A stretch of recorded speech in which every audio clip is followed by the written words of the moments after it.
Sometime बाद में वो लेक्चरर, एक औरत जिसके चीक बोन्स थोड़े हाई थे, वुडन पोडियम तक चली गई।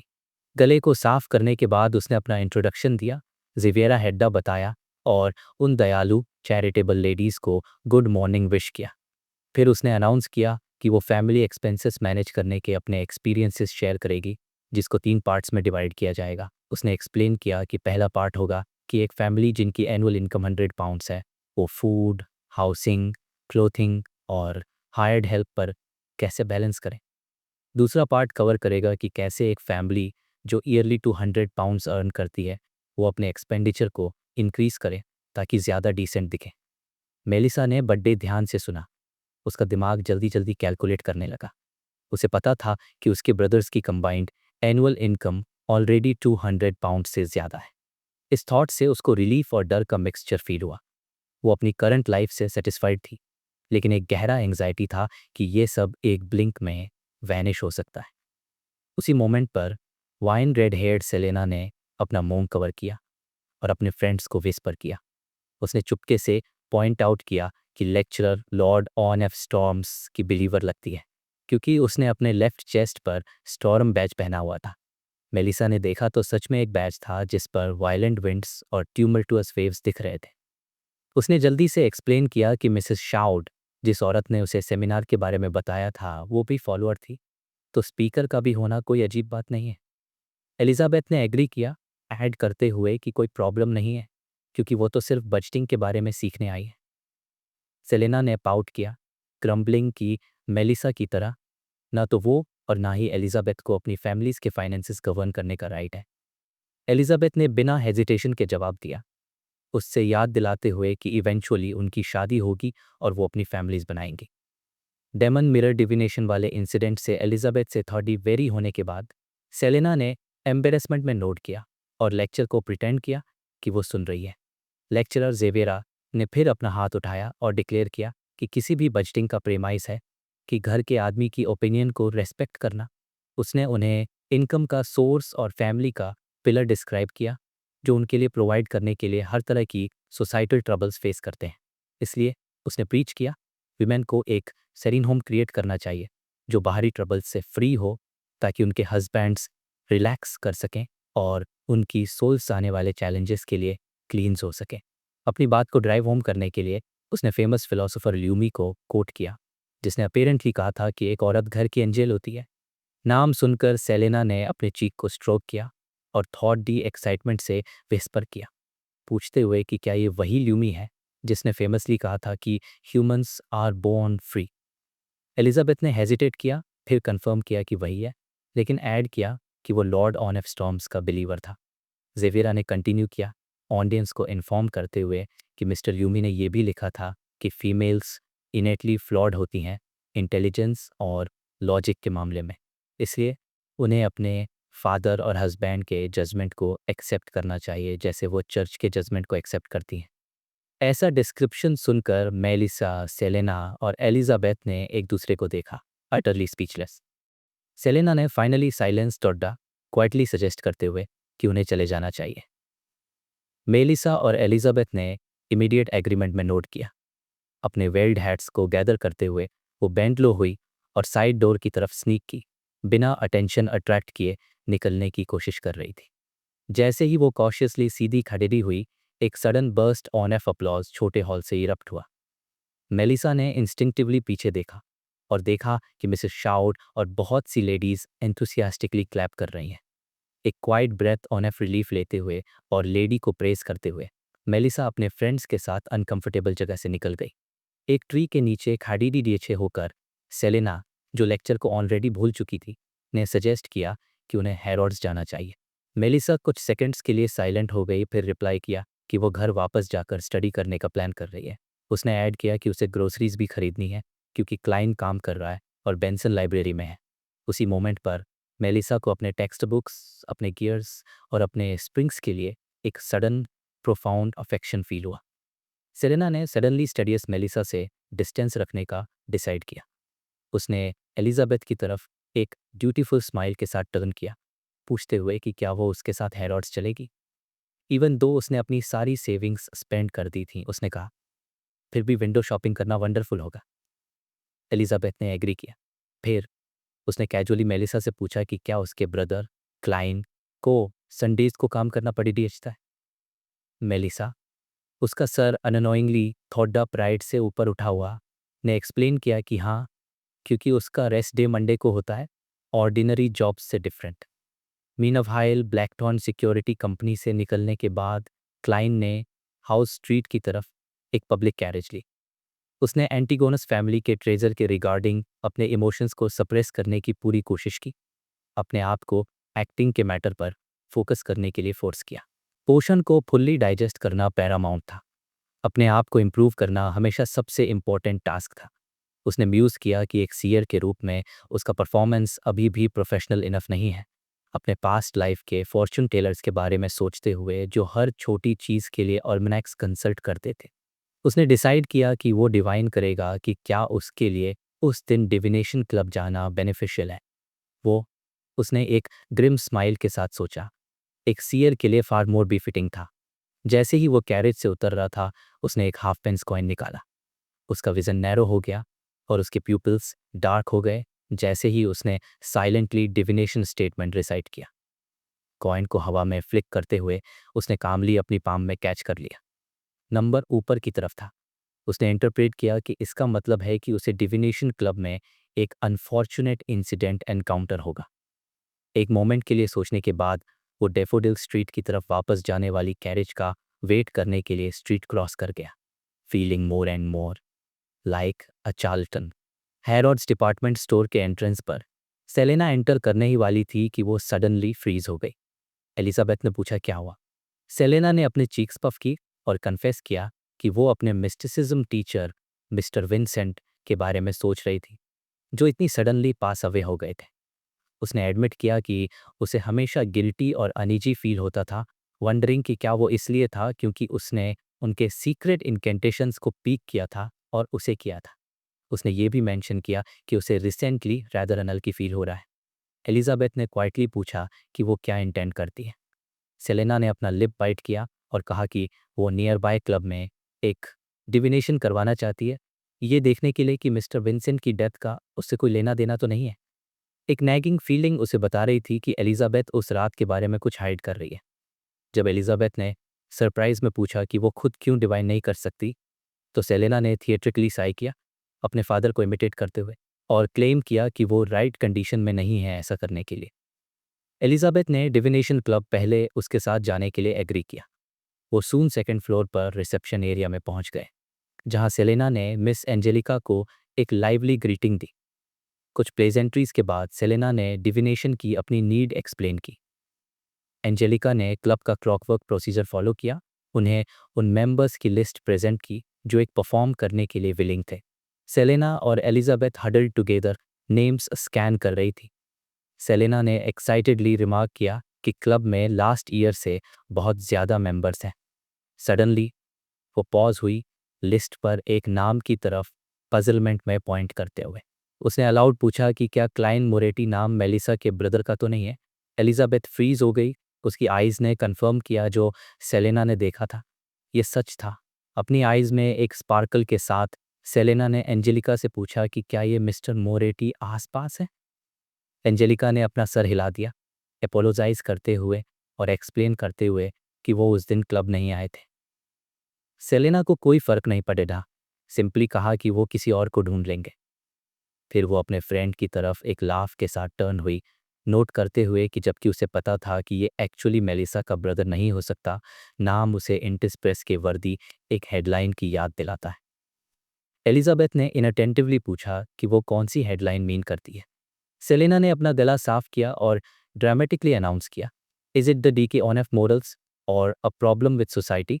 History graduate actually ends up doing divinations over weekends to make a living. Backlund के एम्प्रेस बरो में ऑन्ड्रे हॉल एक झूलते हुए चेयर पर बैठी थी, एक विंडी कॉर्नर में।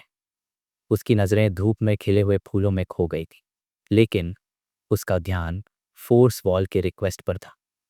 विस्काउंट ग्लैंड ने उससे केस के डिटेल्स बताए थे, जो उसके दिमाग में बिल्कुल क्लियर थे।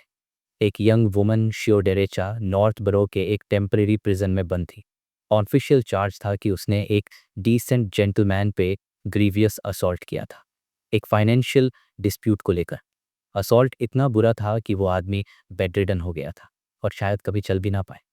फोर्स ने जो एक्सप्लेनेशन दिया था, जिसे ग्लैंट ने कंफर्म भी किया था, वो कुछ और ही स्टोरी बता रहा था। वो जेंटलमैन बिल्कुल भी जेंटलमैन नहीं था, बल्कि ईस्ट ब्रो के एक गैंग का हेड था जो लोन शार्किंग करता था। ट्रबल तब शुरू हुआ जब एक ब्रोअर को पता चला कि उसके लोन पे इंटरेस्ट इम्पॉसिबल अमाउंट था। जब उसकी रिक्वेस्ट नहीं मानी गई तो वो शियो डेरेचा के पास गया, जो इंटरमीडिएटर के तौर पे जानी जाती थी। उसने सोचा कि वो गैंगस्टर को कन्विंस कर सकती है कि वो अनरीजनेबल इंटरेस्ट वेव कर दे। लेकिन लोन शार्क ने अच्छा रेस्पॉन्ड नहीं किया और ब्रोअर की वाइफ और बच्चों को सीज करने की धमकी दी। रेस्पॉन्स में शियो ने आर्बिट्रेशन से फिजिकल परसुएशन पे स्विच किया और शायद एक्सीडेंटली बहुत डैमेज कर दिया। विस्काउंट ग्लैंड की इन्वेस्टिगेशन से पता चला कि फोर्स की स्टोरी सच थी और ये भी पता चला कि गैंगस्टर ने अपने अंडरलिंक्स पे कंट्रोल खो दिया था। और तो और किसी मिस्टीरियस आदमी के मिडनाइट विजिट के बाद ब्रोअर के डेब्ट्स वेव कर दिए गए थे और प्रोसिक्यूटर को एक स्टेटमेंट भेजा गया था जिसमें शियो के लिए मर्सी की रिक्वेस्ट की गई थी। लेकिन इतने सीवियर असॉल्ट का केस इतनी आसानी से ड्रॉप नहीं होता। ऑन्ड्रे खुद से ही बड़बड़ा रही थी, जैसे उसकी फ्रेंड ने फील किया था।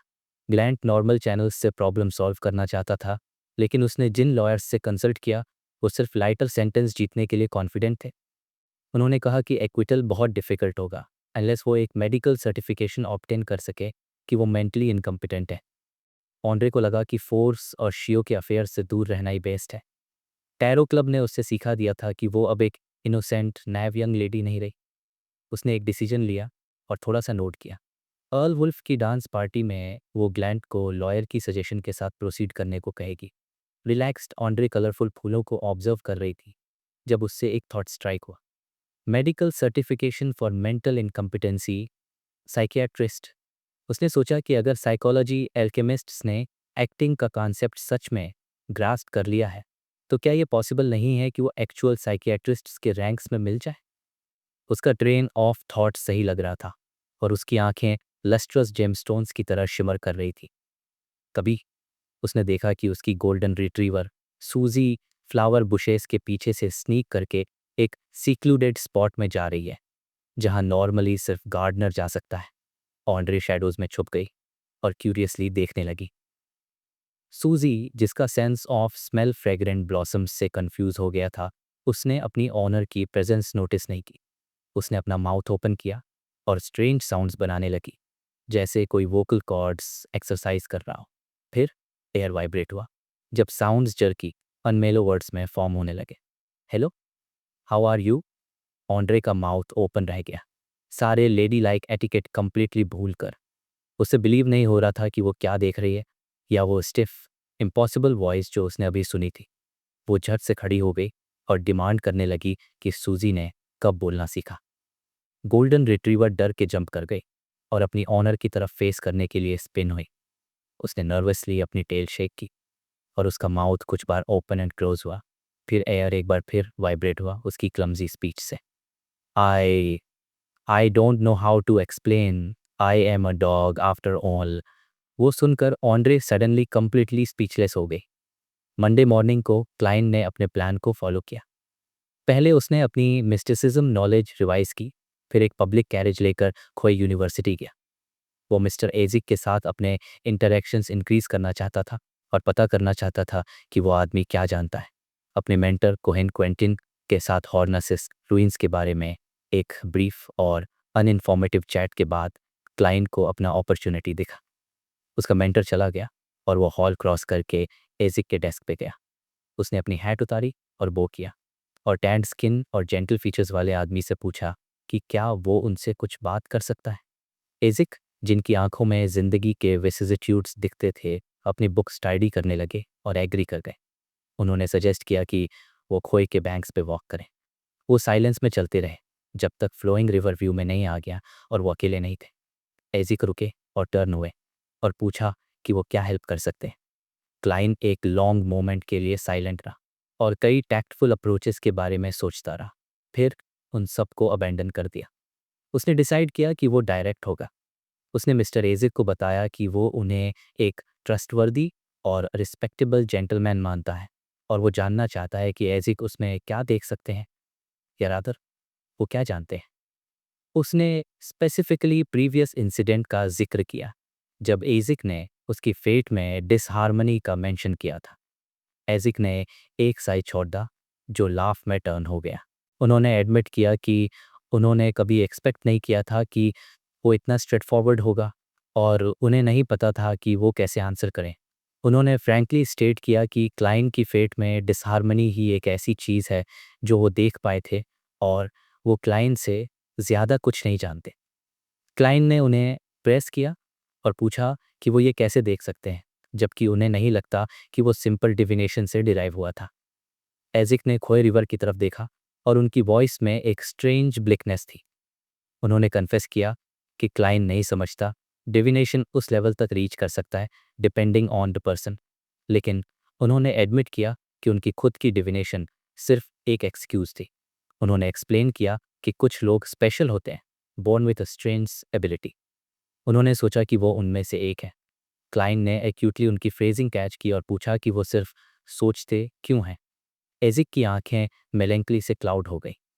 उन्होंने कन्फेस किया कि उन्हें श्योर नहीं है कि वो इसके साथ बोर्न हुए थे। शायद उन्होंने म्यूज़ किया उनकी एबिलिटी की प्राइस थी खुद को भूल जाना, उनका पास्ट, उनके पेरेंट्स। बैकलैंड यूनिवर्सिटी एंटर करने से पहले उन्होंने अपनी ज़्यादातर मेमोरी खो दी थी, सिर्फ अपना नाम और बेसिक नॉलेज रिटेन करके। कई सालों तक उन्होंने अपना पास्ट फाइंड करने की ट्राई की, लेकिन उन्हें कुछ नहीं मिला, इवन अपनी फेट का एक कॉर्नर देखने की एबिलिटी के साथ भी। सिर्फ यूनिवर्सिटी ईयर्स के दौरान उन्हें ग्रेजुअली रियलाइज़ हुआ कि उनके पास स्ट्रेंज पावर्स हैं जो कॉमन सेंस से बियॉन्ड जाती हैं। क्लाइन इंटेंटली सुन रहा था और उससे सस्पेक्ट हुआ कि एजिक लाइफ स्कूल ऑफ थॉट के एक लॉस्ट मेंबर हो सकते हैं। उसने पूछा कि क्या एजिक को कभी पता चला कि उन्होंने अपनी मेमोरी क्यों खो दी थी। एजिक ने अपना हेड शेक किया और कहा कि उन्हें ऐसा फील होता है जैसे उन्होंने एक लॉन्ग स्लीप ली हो और अवेक हुए तो पास्ट कौन था। उन्होंने चलना शुरू किया और एक्सप्लेन किया कि बैकलैंड छोड़ दिए के बाद उन्हें ड्रीम्स आने लगे थे। क्लाइंट ड्रीम इंटरप्रिटेशन में एक्सपर्ट होने के नाते इमीडिएटली पूछा कि उन्हें किस टाइप के ड्रीम्स आते हैं। इजिक ने एक मफल्ड लाफ छोड़ा और उन्हें डिस्क्राइब करना शुरू किया। कभी कभी उन्हें ड्रीम आता था कि वो एक डार्क मौसोलियम में है जिसमें एंशंट कॉफिन्स हैं, जिसमें वाइट फेदर्स वाले कॉर्पसेस हैं। कभी कभी वो एक नाइट होते थे फुल आर्मर में, एक 3 मीटर लॉन्ग स्पीयर के साथ चार्ज करते हुए। उन्हें ड्रीम आता था कि वो एक फ्यूडल लॉर्ड है, एक ब्यूटीफुल वाइफ और 3 बच्चों के साथ, और वो एक ट्रैम्प है कोल्ड एंड हंग्री रेन में। उन्हें ड्रीम आता था कि उनकी एक डिफरेंट डॉटर है, लॉन्ग ब्लैक हेयर वाली, जो स्वीट्स और स्विंग को लव करती है जो उन्होंने उसके लिए बनाया था। उन्हें ड्रीम आता था कि वो कूलली एक गैलोज के पास खड़े हैं और एक डेड बॉडी को हैंग होते हुए देख रहे हैं। कॉन्ट्राडिक्टरी रेविंग को सुनकर क्लाइंट को रियलाइज़ हुआ कि वो उन्हें इंटरप्रेट करने के लिए कम्प्लीटली अनेबल है। एजिक की वॉइस ने अपनी एथीरियल क्वालिटी खो दी जब वो प्रेजेंट में रिटर्न हुए। उन्होंने फेना पॉटर किंगडम के अर्थ मदर में बिलीफ का मेंशन किया, जो सिखाती थी कि लाइफ एक प्लांट की तरह है, ग्रो ऑन विदर होती है, फिर अर्थ पे रिटर्न होती है और ग्रो होती है year after year, life after life. उन्होंने कन्फेस किया कि कभी कभी वो उस कॉन्सेप्ट में बिलीव करने के लिए विलिंग होते हैं, बिलीव करने के लिए कि उनकी यूनिकनेस उन्हें उनकी प्रीवियस लाइफ्स की ड्रीम्स देखने देती है। वो रुके और क्लाइंट को एक साई के साथ देखा और एडमिट किया कि उन्होंने कोहेन को ये सब कभी नहीं बताया। उन्होंने क्लाइंट को इसलिए बताया क्योंकि वो पहले एंटायरली प्रिसाइज नहीं थे। क्लाइंट की फेट में डिसहार्मनी ही एक ऐसी चीज़ नहीं थी जो वो देख सकते थे। एजिक थोड़े पल के लिए रुके, उनके लिप्स पे एक हल्की सी स्माइल आई। उन्होंने बताया कि वो एक और चीज़ भी देख सकते हैं। क्लाइंट अब कोई ऑर्डिनरी इंसान नहीं रहा था, उसके अंदर एक एक्स्ट्रा ऑर्डिनरी स्ट्रेंज पावर थी, बिल्कुल एजिक की अपनी पावर के जैसी। उन्होंने ऐसा हिंट दिया जैसे वो कोई सीक्रेट बता रहे हो जो उन्हें क्लाइंट में दिखा था। मिस्टर अजिक ने जब रिवील किया कि वो जानता है कि क्लाइंट एक बियॉन्डर है, तो क्लाइंट एकदम फ्रीज हो गया। उस बंदे की एबिलिटी सच में कमाल की थी। अब डिनाई करने का तो कोई पॉइंट ही नहीं था, उसको बस ऑनेस्टली रिप्लाई करना था। उसने कंफर्म किया कि ये सच है और थोड़ा सोचने के बाद ऐड किया कि ये वेल्च और नाया के साथ जो हुआ उसकी वजह से है। अजिक ने एक साय मारी, कंफर्म करते हुए कि वो ही सोच रहा था। उसने बताया कि उसने 2 ऐसे लोगों को सेंस किया था जिनके पास एक्स्ट्रा ऑर्डिनरी पावर्स हैं, उन पुलिस वालों में जो उससे और कोहेन से सवाल पूछने आए थे। क्लाइन ने हल्का सा नॉड किया, सही गेस करते हुए कि अजिक का मतलब कैप्टन और लियोनार्ड से था, जो वेल्च के केस के चार्ज में थे। फिर अजिक ने होप एक्सप्रेस की कि क्योंकि क्लाइन उनके सर्कल में आ गया है, वो शायद उसकी मदद कर सकेगा उसके ओरिजिन के क्लूज सर्च करने में। वो जल्दी से ऐड किया कि क्लाइन को ज़्यादा मेहनत करने की ज़रूरत नहीं है, बस अगर कभी कुछ मिल जाए तो नोट कर ले। अजिक के लिप्स पे एक बिटर स्माइल आई जब उसने कन्फेस किया कि वो किसी और बंदे को नहीं जानता जिसके पास एक्स्ट्रा ऑर्डिनरी पावर्स हों। उसने एक्सप्लेन करने की कोशिश की कि एक ऐसे आदमी होने का फीलिंग कैसा होता है जिसका कोई पास्ट नहीं है, कंपेयर करते हुए एक बोट से जो एक वास्ट ओशन में फ्लोट कर रही हो। उसने बताया कि सबसे ज़्यादा टेरिफाइंग चीज़ स्टॉर्म्स नहीं है, बल्कि एक हार्बर ढूंढने या शोर तक नेविगेट करने की इनेबिलिटी है। डिज़ास्टर के बाद डिज़ास्टर फेस करना बिना किसी एंड के, कभी भी पीस फील ना करना। नहीं मिस्टर अजय, मुझे पता है वो कैसा फील होता है, क्लाइंट ने साइलेंटली सोचा, क्योंकि मैं भी सिमिलर पोजीशन में हूँ। वो बस फॉर्चुनेट था कि उसके पास ओरिजिनल क्लाइंट के मेमोरी फ्रैगमेंट्स थे, और मेलिसा और बेंसन भी थे। लाउडली उसने पूछा कि अजय, जिसके पास ऐसी मैजिकल एबिलिटी है, क्यों नहीं किसी सिमिलर ग्रुप को ज्वाइन कर लिया अपने क्लूज सर्च करने के लिए।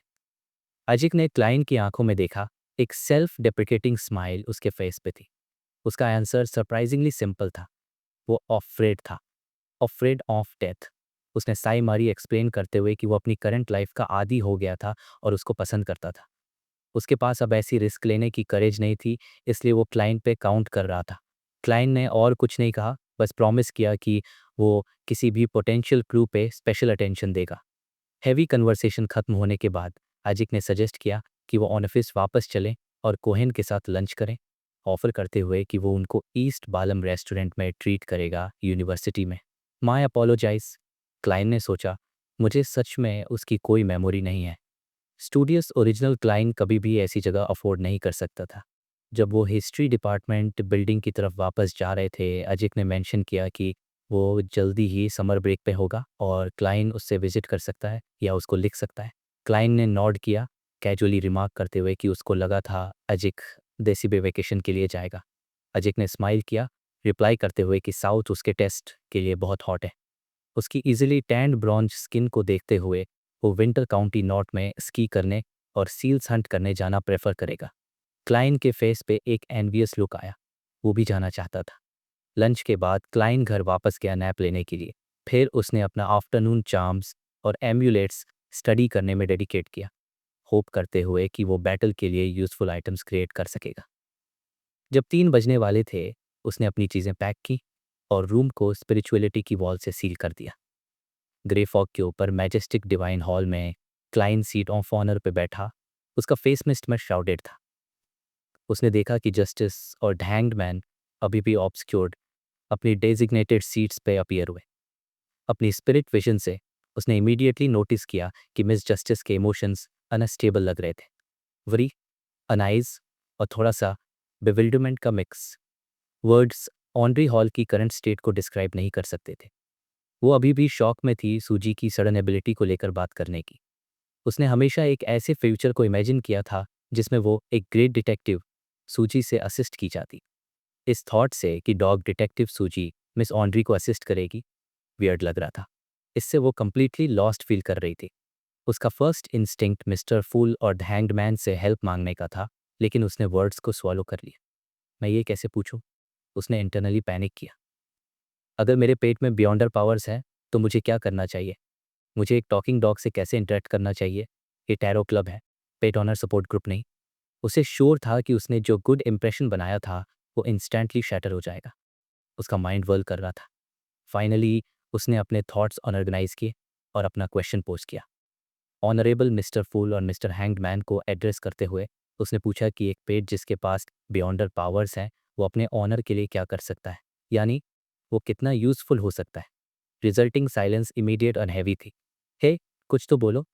ऑनरी ने अपने माइंड में स्क्रीम किया, शेयर शेम से एक होल में बरो करना चाहती थी। Don't look at me like that, मैंने कुछ नहीं किया। रियली? मैं एक फ्रेंड के लिए पूछ रही थी।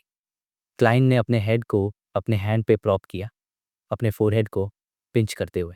कंसिडरिंग ऑनरी ने पहले एक एनिमल के पोषण कंज्यूम करने के बारे में पूछा था, उसको स्ट्रॉन्ग सस्पेशन था कि उसने अपना न्यूली फॉर्म्युलेटेड पोशन अपने पेट के साथ शेयर किया था। ऐसा लग रहा था कि मिस जस्टिस एग्जैक्टली ऐसा ही करेगी। उसे थोड़ा पैथेटिक फील हो रहा था, एक हेरेटिक कल्ट का बॉस होने के नाते जिसमें वो एक मेंबर थी। द हैंग्ड मैन ने साइलेंस तोड़ा नियरली 20 सेकेंड्स के बाद। एक स्ट्रेंज टोन में उसने रिप्लाई किया कि हर पेट की बियॉन्डर पावर्स पे डिपेंड करेगा। फॉर एग्जाम्पल उसने ऑफर किया अगर वो एक स्पेक्टेटर होता तो वो ऑब्जर्व करने या सर्टेन ओकेजन्स पे लिसन करने में हेल्प कर सकता था। उसने नोट किया कि ज़्यादातर ह्यूमंस एक दूसरे से वैरी होते हैं, लेकिन कभी भी एक पेट पे ईव्सड्रॉपिंग का सस्पेक्ट नहीं करेंगे, इवन अगर वो उनके फेट पे बैठा हो तो भी। ऑन्ड्री के माइंड में एक स्पार्क इग्नाइट हुई। ये परफेक्ट सेंस बनाता है। उसके फादर अक्सर उसको इम्पॉर्टेंट डिस्कशन से एक्सक्लूड करते हैं नोबल्स और मिनिस्टर्स के साथ, लेकिन अगर सूजी रूम में हो सके तो उसको चेज अवे नहीं किया जाएगा। और क्योंकि सूजी अब बात कर सकती है, वो मीटिंग्स के कंटेंट्स डायरेक्टली रिपोर्ट कर सकती है। सूजी इज़ ग्रेट, उसने सोचा अपने माइंड में नोट करते हुए कि वो उसको वेल ट्रीट करेगी और प्रॉपर प्रोनाउंसिएशन सिखाएगी। उसके थॉट्स फिर एक बिजार टर्न ले गए जब उसने सोचा कि सूजी को अरिस्टोक्रेटिक या नॉर्मल बैकग्राउंड एक्सेंट सिखानी चाहिए बिफोर कैचिंग हरसेल्फ। फिर एक चिलिंग थॉट उसको स्ट्राइक किया। वेट मिस्टर हैंगमैन, आपने स्पेक्टेटर को एग्जाम्पल क्यों यूज़ किया? क्या आपने गेस कर लिया कि क्या हुआ है? उसका एक्सप्रेशन चेंज हो गया जब उसने क्विकली अपने कंपोजर को रिगेन किया। एक स्माइल फोर्स करते हुए उसने सब्जेक्ट चेंज किया, अनाउंस करते हुए मिस्टर फूल को कि उसने एम्परर रोसेल की डायरी का एक और पेज ढूंढा है। क्लाइंट ने एक गुड मूड में रिप्लाई किया कि उसने अपना डेट रिपे कर दिया है। ऑन्ड्री ने अपोलोजाइज़ किया कि इस पर्टिकुलर पेज पे ज़्यादा कंटेंट नहीं है जब उसने उसको गोटस्किन के पीस पे कॉन्जर किया। क्लाइंट ने अपना हाथ वेव किया, पार्चमेंट को अपनी पाम में अपीयर कराते हुए, और उसको रीअश्योर किया कि इससे उसके प्रॉमिस पे कोई इफ़ेक्ट नहीं पड़ेगा। उसने टेक्स्ट की फ्यू लाइंस को देखा। 20वीं दिसंबर, एक नया साल आ रहा है, लेकिन मुझे जो फीडबैक मिला है वो मुझे बहुत कंफ्यूज्ड और ट्रबल्ड कर रहा है। इस वर्ल्ड में क्रूड ऑयल नहीं है। क्रूड ऑयल ढूंढने को नहीं मिलेगा। द एम्परर ने कुछ वर्ड्स बोले और क्लाइंट के अंदर एकदम से हलचल मच गई। क्रूड ऑयल नहीं है? क्या छुपा हुआ है? या सच में है ही नहीं? रोसेल के टाइम से 150 साल बीत गए थे और अभी तक उसका कोई साइन नहीं मिला। इस बात का मतलब बहुत बड़ा था। क्रूड ऑयल नहीं मतलब इंटरनल कंबशन इंजन का फ्यूचर अनसर्टेन था और केमिकल इंडस्ट्री भी स्टैग्नेट हो जाएगी। अर्थ का मॉडर्न इंडस्ट्रियल एज यहाँ कभी हो भी पाएगा या नहीं, वो एक सवाल था। ये एक सिंगल फैक्ट ने क्लाइंट का फ्यूचर का जो कंफर्टेबल विजन था उसको तोड़ दिया। उसने हमेशा सोचा था कि भले ही वो खुद कुछ इन्वेंट नहीं कर सकता, अर्थ की टेक्नोलॉजिकल डेवलपमेंट की नॉलेज उसको एक एडवांटेज देगी। उसने इमेजिन किया था कि वो सेवी इन्वेस्टमेंट्स करेगा, बहुत सारा पैसा कमाएगा और फिर एक फाउंडेशन बनाएगा जिससे वो रिवोल्ट्स को फंड कर सके और लोअर क्लास की लाइफ को इम्प्रूव कर सके। अगर उसको कभी अर्थ वापस जाने का रास्ता मिला तो वो अपनी वेल्थ का एक थर्ड बेंसन को देगा, एक थर्ड मेलिसा को और एक थर्ड अपने फाउंडेशन को। लेकिन अब वो परफेक्ट विजन आधार टूट चुका था। फिर भी उसने खुद को शांत किया। इलेक्ट्रिसिटी और मैग्नेटिज्म तो एग्जिस्ट करते हैं, टेलीग्राम उसका प्रूफ है। उसे अपने फ्यूचर इन्वेस्टमेंट्स वहाँ फोकस करने होंगे। उसने आगे पढ़ना कंटिन्यू किया। आगे की एंट्रीज में रोसेल क्रूड ऑयल से मूव ऑन कर गया था और वो अपने सीक्वेंस को अपग्रेड करने पर फोकस कर रहा था। उसने कैपिटल की सैनिटेशन को इम्प्रूव करने का एक प्लान डिटेल में बताया, एक इनकॉग्निटो विजिट के बाद एक गंदी बरो में। उसने उस प्लान को चीकीली पैट्रियोनेटिक हेल्थ कैंपेन नाम दिया। इसमें हाइजीन को प्रमोट करना, पब्लिक वर्क्स करना और प्रिमिटिव कॉन्डम्स, मास्क्स और पेपर कप्स का इन्वेंशन भी शामिल था, जिसके लिए वो रबर ट्रीज के एग्जिस्टेंस के लिए थैंकफुल था। फाइनल एंट्री टेंटलाइजिंगली इनकम्प्लीट थी। रोसेल एक बैकडोर रखने के बारे में सोच रहा था, church of the God of craftsmanship के बाहर, शायद एक एंशियंट और मिस्टीरियस ऑर्गेनाइजेशन को ज्वाइन करके जो दुनिया को शैडोज से इन्फ्लुएंस करती थी। और फिर डायरी पेज एंड हो गया। क्लाइंट के इमोशंस इनडिस्क्राइबेबल थे। उस ऑर्गेनाइजेशन का नाम क्या था? ऐसे कैसे बीच में ही स्टॉप कर सकते हैं? ऐसा लग रहा था जैसे नॉवेल के एंड तक पहुंच गए हों और ऑन्थर ने उसको ड्रॉप कर दिया हो। लगभग 20 सेकंड्स के साइलेंट फ्रस्ट्रेशन के बाद उसने अपने थॉट्स को कंट्रोल किया और डायरी को वैनिश होने दिया। उसने अनाउंस किया कि वो अपने डिस्कशन शुरू कर सकते हैं। ओहेंड्री ने एक रिलीव्ड ब्रेथ ली और वो अपने स्पेक्टेटर स्टेट में एडजस्ट हो गई।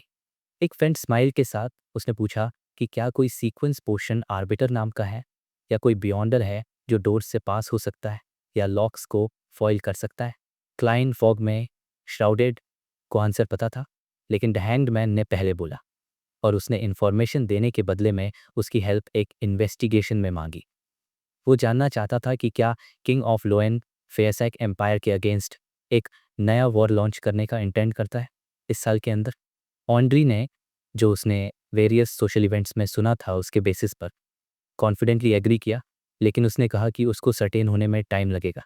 फिर उसने मिस्टीरियस फॉल की तरफ देखा और एक नई नेगोशिएटिंग कॉन्फिडेंस के साथ पॉइंट आउट किया कि उसकी इन्फॉर्मेशन की वैल्यू उसके दोनों क्वेश्चन से ज़्यादा वर्थ है। एल्गर लीडर्स के लिए कीम प्रिपेयर्ड था और उसने अग्री किया कि वो फर्दर कॉम्पेंसेशन प्रोवाइड करेगा जब वो आंसर कंफर्म कर देगी। क्या वैल्यू डिटरमाइन करने के लिए वर्चुअल करेंसी चाहिए? क्लाइन ने स्माइल के साथ सोचा और वो उनके एक्सचेंज को देखते हुए पीछे लीन हो गया। ऑन्ड्री मीनवाइल इंटरनली चीयर कर रही थी। वेल डन ऑन्ड्री, तुमने नेगोशिएट करना सीख लिया। वो इतनी एक्साइटेड थी कि वो ऑलमोस्ट अपने स्पेक्टेटर स्टेट से ब्रेक हो गई। उसने क्विकली याद किया कि उसको पूछना था कि क्या एल्गर को 1000 पाउंड्स मिले थे, लेकिन उसने ब्रूस्कली रिप्लाई किया कि वो अभी भी सी में है। फिर उसने उसके ओरिजिनल क्वेश्चन का आंसर दिया और उसने एक्सप्लेन किया कि जो बियॉन्डर डोर से पास हो सकता है वो शायद सीक्वेंस नो अप्रेंटिस है, एक फॉर्मूला जो secret on organisation theosophy on order के पास है। ये देखकर कि मिस्टर फूल ने इसको रिफ्यूट नहीं किया, ऑड्री ने साई किया और उसने रिग्रेट किया कि अगर उसको अप्रेंटिस फॉर्मूला पहले मिल गया होता तो शायद उसने स्पेक्टेटर चूज नहीं किया होता। उसका परफॉर्मेंस सिंपली आउटस्टैंडिंग था। एल्गर ने उसके रिमार्क को इग्नोर किया और कंटिन्यू किया और उसने एक्सप्लेन किया कि आर्बिटर एक सीक्वेंस पाथवे है जो लोएन किंगडम की ऑगस्टस रॉयल फैमिली और फेनापोटर किंगडम की कास्टिया फैमिली के पास है। तो ऑगस्टस फैमिली सब आर्बिटर्स हैं। ऑन्ड्री को एनलाइटनमेंट हुआ। इससे सब एक्सप्लेन हो गया क्यों उसको हमेशा उनके अरेंजमेंट्स के साथ जाने का कंपल्शन फील होता था, हमेशा अनकंफर्टेबल फील होता था और हार मानने को तैयार रहती थी, जैसे वो उनकी प्रेजेंस में खुद नहीं थी। उसने हमेशा सोचा था कि वो टिमिड है।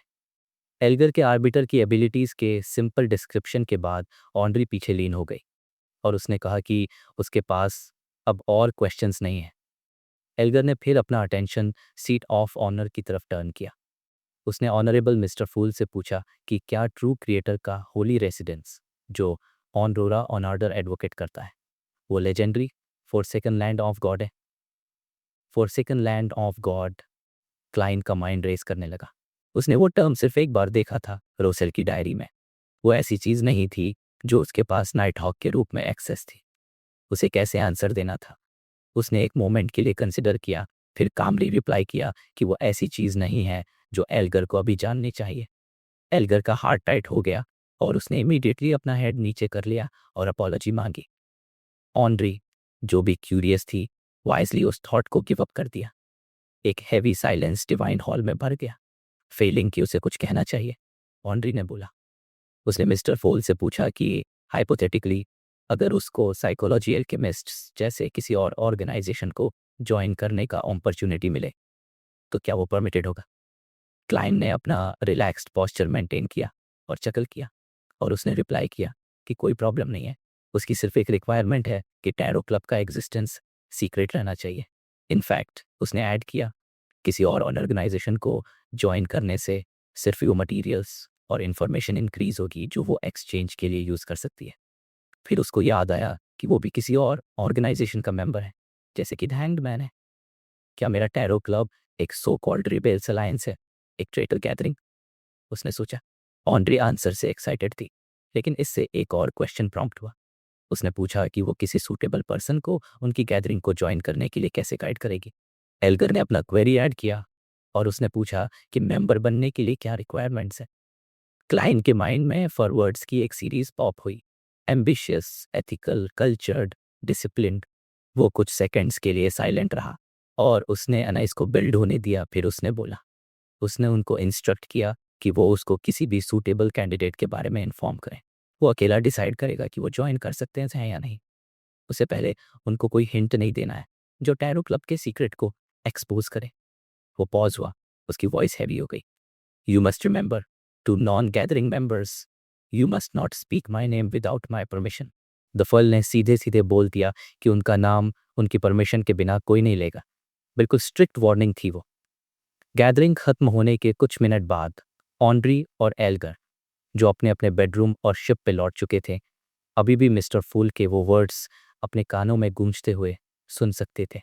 नॉर्मली उन दोनों का इंप्रेशन मिस्टर फूल के बारे में ये था कि वो काफ़ी रिलैक्स्ड, काम और अनफेडमेबल है, लेकिन ऐसा स्टर्न, सुपरसीलियस एटीट्यूड उनका बहुत कम देखने को मिलता था। इसी वजह से वो लोग काफ़ी डर गए थे। उन्होंने दिल से उनकी बात मान ली। ऐसे इंस्ट्रक्शंस उनके लिए बिल्कुल नए नहीं थे, लेकिन आम तौर पे यह सब द रेवलेशन ऑफ एवरनाइट या द बुक ऑफ स्टॉर्म्स में रिकॉर्ड होते थे, तो ये सिचुएशन कुछ अलग ही लग रही थी। टिंगेन सिटी के वेस्ट बरो में डैफोडिल स्ट्रीट पर क्लाइन ने कर्टेन खोला और गोल्डन सनलाइट को अपने बेडरूम में आने दिया। उसने उस स्टार को इंस्पेक्ट किया जिसने जस्टिस और द हैंग्ड मैन के जाने के बाद एक प्रेयर भेजी थी, लेकिन इस बार उसको कोई इन्फॉर्मेशन नहीं मिली, क्योंकि उस क्रिम्सन स्टार में प्रेयर्स स्टोर करने की एबिलिटी थी, जैसे ऑफलाइन मैसेजेस सेंड करना। क्लाइन को लगा कि जिस यंग बंदे ने जोटुन में बात की थी, उसने पिछली 2 बार जायंट के ऊपर वाली दुनिया में एंटर करने के बाद दोबारा प्रे नहीं किया। इससे उसको शक हुआ कि उस यंग बंदे के पेरेंट्स के लिए अब कोई होप नहीं बची है और उस यंग बंदे ने शायद गिव अप कर दिया है। सनलाइट की तरफ पीठ करके क्लाइन अपने बेड के एज पे चला गया और लेट गया। उसका बिल्कुल मन नहीं कर रहा था हिलने का। वो जानता था कि उसको टाइम वेस्ट नहीं करना चाहिए और डिविनेशन क्लब जाना चाहिए और पोशन डाइजेस्ट करने का प्रोसेस कंटिन्यू करना चाहिए, लेकिन उसका बिल्कुल मन नहीं कर रहा था। वो चुपचाप अपने बेड पे लेता रहा, अपने रेयर ब्रेक को एंजॉय करते हुए। उसका शेड्यूल ट्यूसडे से फ्राइडे तक फुल था। मॉर्निंग्स में मिस्टिसिज्म लेसन्स और प्रैक्टिकल्स, आफ्टरनून्स में शूटिंग और कॉम्बैट ट्रेनिंग। इवनिंग तक वो मेंटली एग्जॉस्टेड हो जाता था। सैटरडे को उसके मॉर्निंग रूटीन में कोई चेंज नहीं था, लेकिन आफ्टरनून में उसको चाइनीज गेट गार्ड करना होता था। वो संडे की सुबह तक अंडरग्राउंड ही रहता। संडे मॉर्निंग क्लाइंट के लिए कैच अप ऑन स्लीप करने का टाइम था। आफ्टरनून में सर्कमस्टांसेस डिटरमाइन करेंगे कि वो डिविनेशन क्लब जाता है या नहीं। मंडे मॉर्निंग वो खोए यूनिवर्सिटी से मॉर्निंग में ही लौटा था और आफ्टरनून में टैरो गैदरिंग थी। उसे इशू के बारे में भी सोचना था। क्लाइंट बेसिकली एक सीयर की तरह एक्ट कर रहा था। मतलब वो पूरा हफ्ता बिजी था, उसको बिल्कुल भी रेस्ट करने का टाइम नहीं मिला था। इसीलिए क्लाइंट को बस यही चाहिए था कि वो आलसी बन के अपने बेड पे पड़ा रहे, लूज़र की तरह, कुछ भी ना करे, सिर्फ दिन में सपने देखे। लेकिन ऐसे कैसे एक कल्ट का बॉस इतना निकम्मा हो सकता है? अगर मिस जस्टिस और मिस्टर हैंगमैन को पता चला तो उनकी मेरे बारे में क्या इंप्रेशन बनेगी? क्लाइन ने अपना चेहरा ब्लैंकेट में छुपा लिया और खुद को मोटिवेट किया। वो खुद से बार बार बोलता रहा, मेरे पास क्लाउन पोशन का फॉर्मूला है, मुझे बस सीयर पोशन को फली डाइजेस्ट करना है। मेरे पास क्लाउन पोशन का फॉर्मूला है, मुझे बस सीयर पोशन को फली डाइजेस्ट करना है। फिर वो उठ के बैठ गया। क्लाइन ने अपनी पॉकेट से एक ब्रॉन्ज कॉइन निकाला और जल्दी से डिविनेशन किया कि क्या उसके लिए आज क्लब जाना सही है या नहीं। उसे एक डेफिनेटिव आंसर मिला। 5 4 3 2 1 काउंटडाउन के बाद उसने खुद को फोर्स किया सीधा खड़ा होने के लिए और वो कपड़ों के रैक की तरफ चला गया, अपना सूट और हैट निकालने से पहले। हाउस स्ट्रीट पर डिविनेशन क्लब के मीटिंग रूम में क्लाइन एक शेडेड कॉर्नर में बैठ गया और अपनी साई ब्लैक टी की चुस्की ले रहा था, टिंगेन सिटी ऑनेस्ट पेपर पढ़ते हुए। उसके आसपास ज़्यादा मेंबर्स नहीं थे, सिर्फ 6 या 7 लोग थे। जैसे ही वो एक जॉब एडवर्टाइजमेंट में ग्रामेटिकल मिस्टेक देखकर हंस रहा था, उसने देखा कि एक मोनोकल पहने हुए ग्लेसेस, सिल्क टॉप हैट अपने हाथ में लिए अंदर आ रहा है। उसके बगल में एक ब्लू ड्रेस पहने हुए लेडी थी जो 30 साल की लग रही थी। उस लेडी की आईब्रोज कर्व थी और आंखें बड़ी लेकिन डल थी। अपने लेफ्ट हैंड में उसने एक इंटिस हैट पकड़ा हुआ था जो ब्लैक स्वान के फेदर्स से डेकोरेटेड था। वो हैट तो बिल्कुल रिडिकुलस है। क्या उसकी नेक में दर्द नहीं होगा वो पहन के? क्लाइन ने अपने मन में सोचा। उसने देखा और अपनी ग्लैबेला को मसाज किया, जैसे अपनी थकान कम कर रहा हो। अपनी स्पिरिट विजन से उसने नोटिस किया कि ग्लेसिस और वो लेडी दोनों हेल्दी थे, लेकिन एंग्शियस, एंग्री और फ्लस्टर्ड थे। गुड आफ्टरनून ग्लेसिस, वो मिस्टर लैनवर्स ट्रस्टवर्दी फेलो नहीं था, है ना? क्लाइन ने मुस्कुराते हुए पूछा। बैठा ही रहा। ग्लेसिस ने उससे लैनवस की स्टील कंपनी में इन्वेस्ट करने के बारे में डिविनेशन करने को कहा था। ग्लेसिस को एक नेगेटिव सजेशन मिला था, लेकिन उसकी इंडिसाइसिवनेस देखकर क्लाइन को लगा कि उसने फिर भी रिस्क लिया होगा। क्लाइन को उम्मीद थी कि वो आदमी क्लाइन बेसिकली एक सीयर की तरह एक्ट कर रहा था। मतलब वो पूरा हफ्ता बिजी था, उसको बिल्कुल भी रेस्ट करने का टाइम नहीं मिला था। इसीलिए क्लाइंट को बस यही चाहिए था कि वो आलसी बन के अपने बेड पे पड़ा रहे, लूज़र की तरह, कुछ भी ना करे, सिर्फ दिन में सपने देखे। लेकिन ऐसे कैसे एक कल्ट का बॉस इतना निकम्मा हो सकता है? अगर मिस जस्टिस और मिस्टर हैंग्ड मैन को पता चला तो उनकी मेरे बारे में क्या इंप्रेशन बनेगी? क्लाइन ने अपना चेहरा ब्लैंकेट में छुपा लिया और खुद को मोटिवेट किया। वो खुद से बार बार बोलता रहा, मेरे पास क्लाउन पोशन का फॉर्मूला है, मुझे बस सीयर पोशन को फली डाइजेस्ट करना है। मेरे पास क्लाउन पोशन का फॉर्मूला है, मुझे बस सीयर पोशन को फली डाइजेस्ट करना है। फिर वो उठ के बैठ गया। क्लाइन ने अपनी पॉकेट से एक ब्रॉन्ज कॉइन निकाला और जल्दी से डिविनेशन किया कि क्या उसके लिए आज क्लब जाना सही है या नहीं। उसे एक डेफिनेटिव आंसर मिला। 5 4 3 2 1 काउंटडाउन के बाद उसने खुद को फोर्स किया सीधा खड़ा होने के लिए और वो कपड़ों के रैक की तरफ चला गया अपना सूट और हैट निकालने से पहले। अ हाउस स्ट्रीट पर डिविनेशन क्लब के मीटिंग रूम में क्लाइन एक शेडेड कॉर्नर में बैठ गया और अपनी साइब ब्लैक टी की चुस्की ले रहा था, टिंगेन सिटी ऑनेस्ट पेपर पढ़ते हुए। उसके आसपास ज़्यादा मेंबर्स नहीं थे, सिर्फ 6 या 7 लोग थे। जैसे ही वो एक जॉब एडवर्टाइजमेंट में ग्रामेटिकल मिस्टेक देखकर हंस रहा था, उसने देखा कि एक मोनोकल पहने हुए ग्लेसिस सिल्क टॉप हैट अपने हाथ में लिए अंदर आ रहा है। उसके बगल में एक ब्लू ड्रेस पहने हुए लेडी थी जो 30 साल की लग रही थी। उस लेडी की आईब्रोज कर्व थीं और आंखें बड़ी लेकिन डल थीं। अपने लेफ्ट हैंड में उसने एक इंटिस हैट पकड़ा हुआ था जो ब्लैक स्वान के फेदर्स से डेकोरेटेड था। वो हैट तो बिल्कुल रिडिकुलस है। क्या उसकी नेक में दर्द नहीं होगा वो पहन के? क्लाइन ने अपने मन में सोचा। उसने देखा और अपनी ग्लैबेला को मसाज किया, जैसे अपनी थकान कम कर रहा हो। अपनी स्पिरिट विजन से उसने नोटिस किया कि ग्लेसिस और वो लेडी दोनों हेल्दी थे, लेकिन एंग्शियस, एंग्री और फ्लस्टर्ड थे। Good afternoon Glacis. वो मिस्टर लैनवर्स ट्रस्टवर्दी फेलो नहीं था, है ना? क्लाइन ने मुस्कुराते हुए पूछा। बैठा ही रहा। ग्लेसिस ने उससे लैंड्स की स्टील कंपनी में इन्वेस्ट करने के बारे में डिविनेशन करने को कहा था। ग्लेसिस को एक नेगेटिव सजेशन मिला था, लेकिन उसकी इंडिसाइसिवनेस देखकर क्लाइन को लगा कि उसने फिर भी रिस्क लिया होगा। क्लाइन को उम्मीद थी कि वो आदमी उसने अपना सब कुछ इन्वेस्ट नहीं किया होगा। इसीलिए क्लाइन ने उनके इमोशंस के कलर्स देखकर इमीडिएट एसोसिएशन बनाई और जजमेंट पास किया। ग्लेसिस एक पल के लिए फरीज हो गया, फिर एक बिटर स्माइल दी। उसने कहा कि उसको सच में रिग्रेट हो रहा है कि उसने क्लाइन की दी हुई सजेशन नहीं मानी। उसने ये भी कहा कि वो दूसरी बार ऐसा कुछ कह रहा है और उम्मीद करता है, नहीं, बल्कि बिलीव करता है कि तीसरी बार ऐसा नहीं होगा। फिर उसने अपना सिर घुमाया और रिंकल्स वाली लेडी मैडम क्रिस्टीना की तरफ देखा। उसने उन्हें बताया कि मिस्टर मोरेटी ने उनके आने का मोटिव पहले ही गैस कर लिया, बिना कुछ कहे। उसने कहा कि वो सबसे मैजिकल फॉर्च्यून टेलर है जो उसने आज तक देखा है। वो तो उसको सीयर भी कहने को तैयार था। क्रिस्टीना ने, जो क्लियरली एंग्शियस और फ्लस्टर्ड थी, एक सिंपल बो दिया और कहा कि गुड आफ्टरनून मिस्टर मोरेटी। उसने बताया कि वो लैनवस की वजह से ही वहाँ आए थे। ग्लेसिस ने, जो थोड़ा ज़्यादा कलेक्टेड था, पूछा कि क्या वो टोपाज रूम में जा सकते हैं। उसने अपनी चिन से मीटिंग रूम के दरवाजे की तरफ इशारा किया। क्लाइन हंसा और उठ खड़ा हुआ। उसने कहा कि यही तो एक फॉर्च्यून टेलर का काम है। वो एम्प्टी टोपाज रूम के रास्ते पर उनके पीछे चला गया। ग्लेसिस ने वुडन डोर लॉक किया और अपनी सीट पर जाते हुए साइ किया। उसने बताया कि लैनवस मिसिंग है। उसने एक्सक्यूज़ दिया था कि वो सिवेलोस काउंटी में एक्सकवेशन ओवरसी करने जा रहा है और टिंगेन से चला गया, फिर कभी नहीं लौटा। उन्होंने किसी को स्टीम लोकोमोटिव से उसको ढूंढने के लिए भेजा और पता चला कि जिस लार्ज स्केल स्टील माइन के बारे में वो बात कर रहा था, वो सिर्फ मैप पर ही एग्जिस्ट करता था। लकीली उसने क्लाइंट की एडवाइस याद रखी और सिर्फ 1/3 इन्वेस्ट किया, जितना वो इनिशियली करना चाहता था, वरना वो अपना फैमिली और अपनी लाइफ दोनों खो देता। क्लाइंट की प्यूपिल्स नॉर्मल से ज़्यादा डार्क थीं जब उसने उन दोनों को देखा। उसने थोड़ा क्यूरियस होते हुए पूछा कि इतना बड़ा फाइनेंशियल डिसीजन लेने से पहले क्या उन्होंने किसी रिप्रेजेंटेटिव को नहीं भेजा ये असरटेन करने के लिए कि जो भी वो कह रहा है वो सिवेलोस काउंटी के हॉर्नेसिस माउंटेन रेंज में सच है या नहीं? क्रिस्टीना ने जल्दी से जवाब दिया कि उनका रिप्रेजेंटेटिव फॉल बन गया था। लैनवस ने जिन लोगों को एम्प्लॉय किया था, जिस जगह को रेंट किया था और जिस लैंड को फेंस किया था, उन सब से फॉल बन गया था। क्लाइन ने उनसे और कोई क्वेश्चन नहीं पूछा।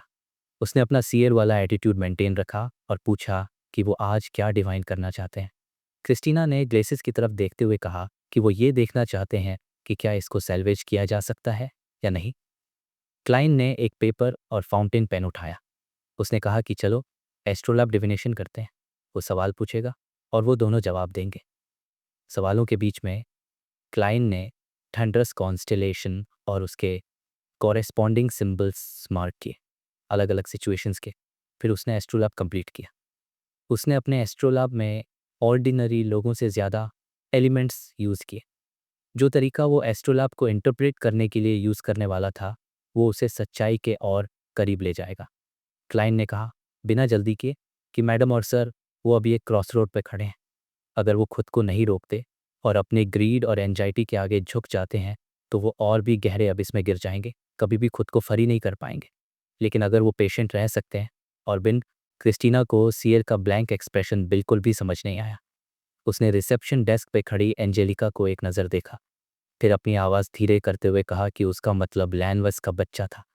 उसने अपना हाथ आगे बढ़ाया और सनहैट पहने हुई यंग लेडी की तरफ पॉइंट किया और बताया कि ये उसकी नीस मेगोज है, उसकी माँ उसकी बड़ी बहन है।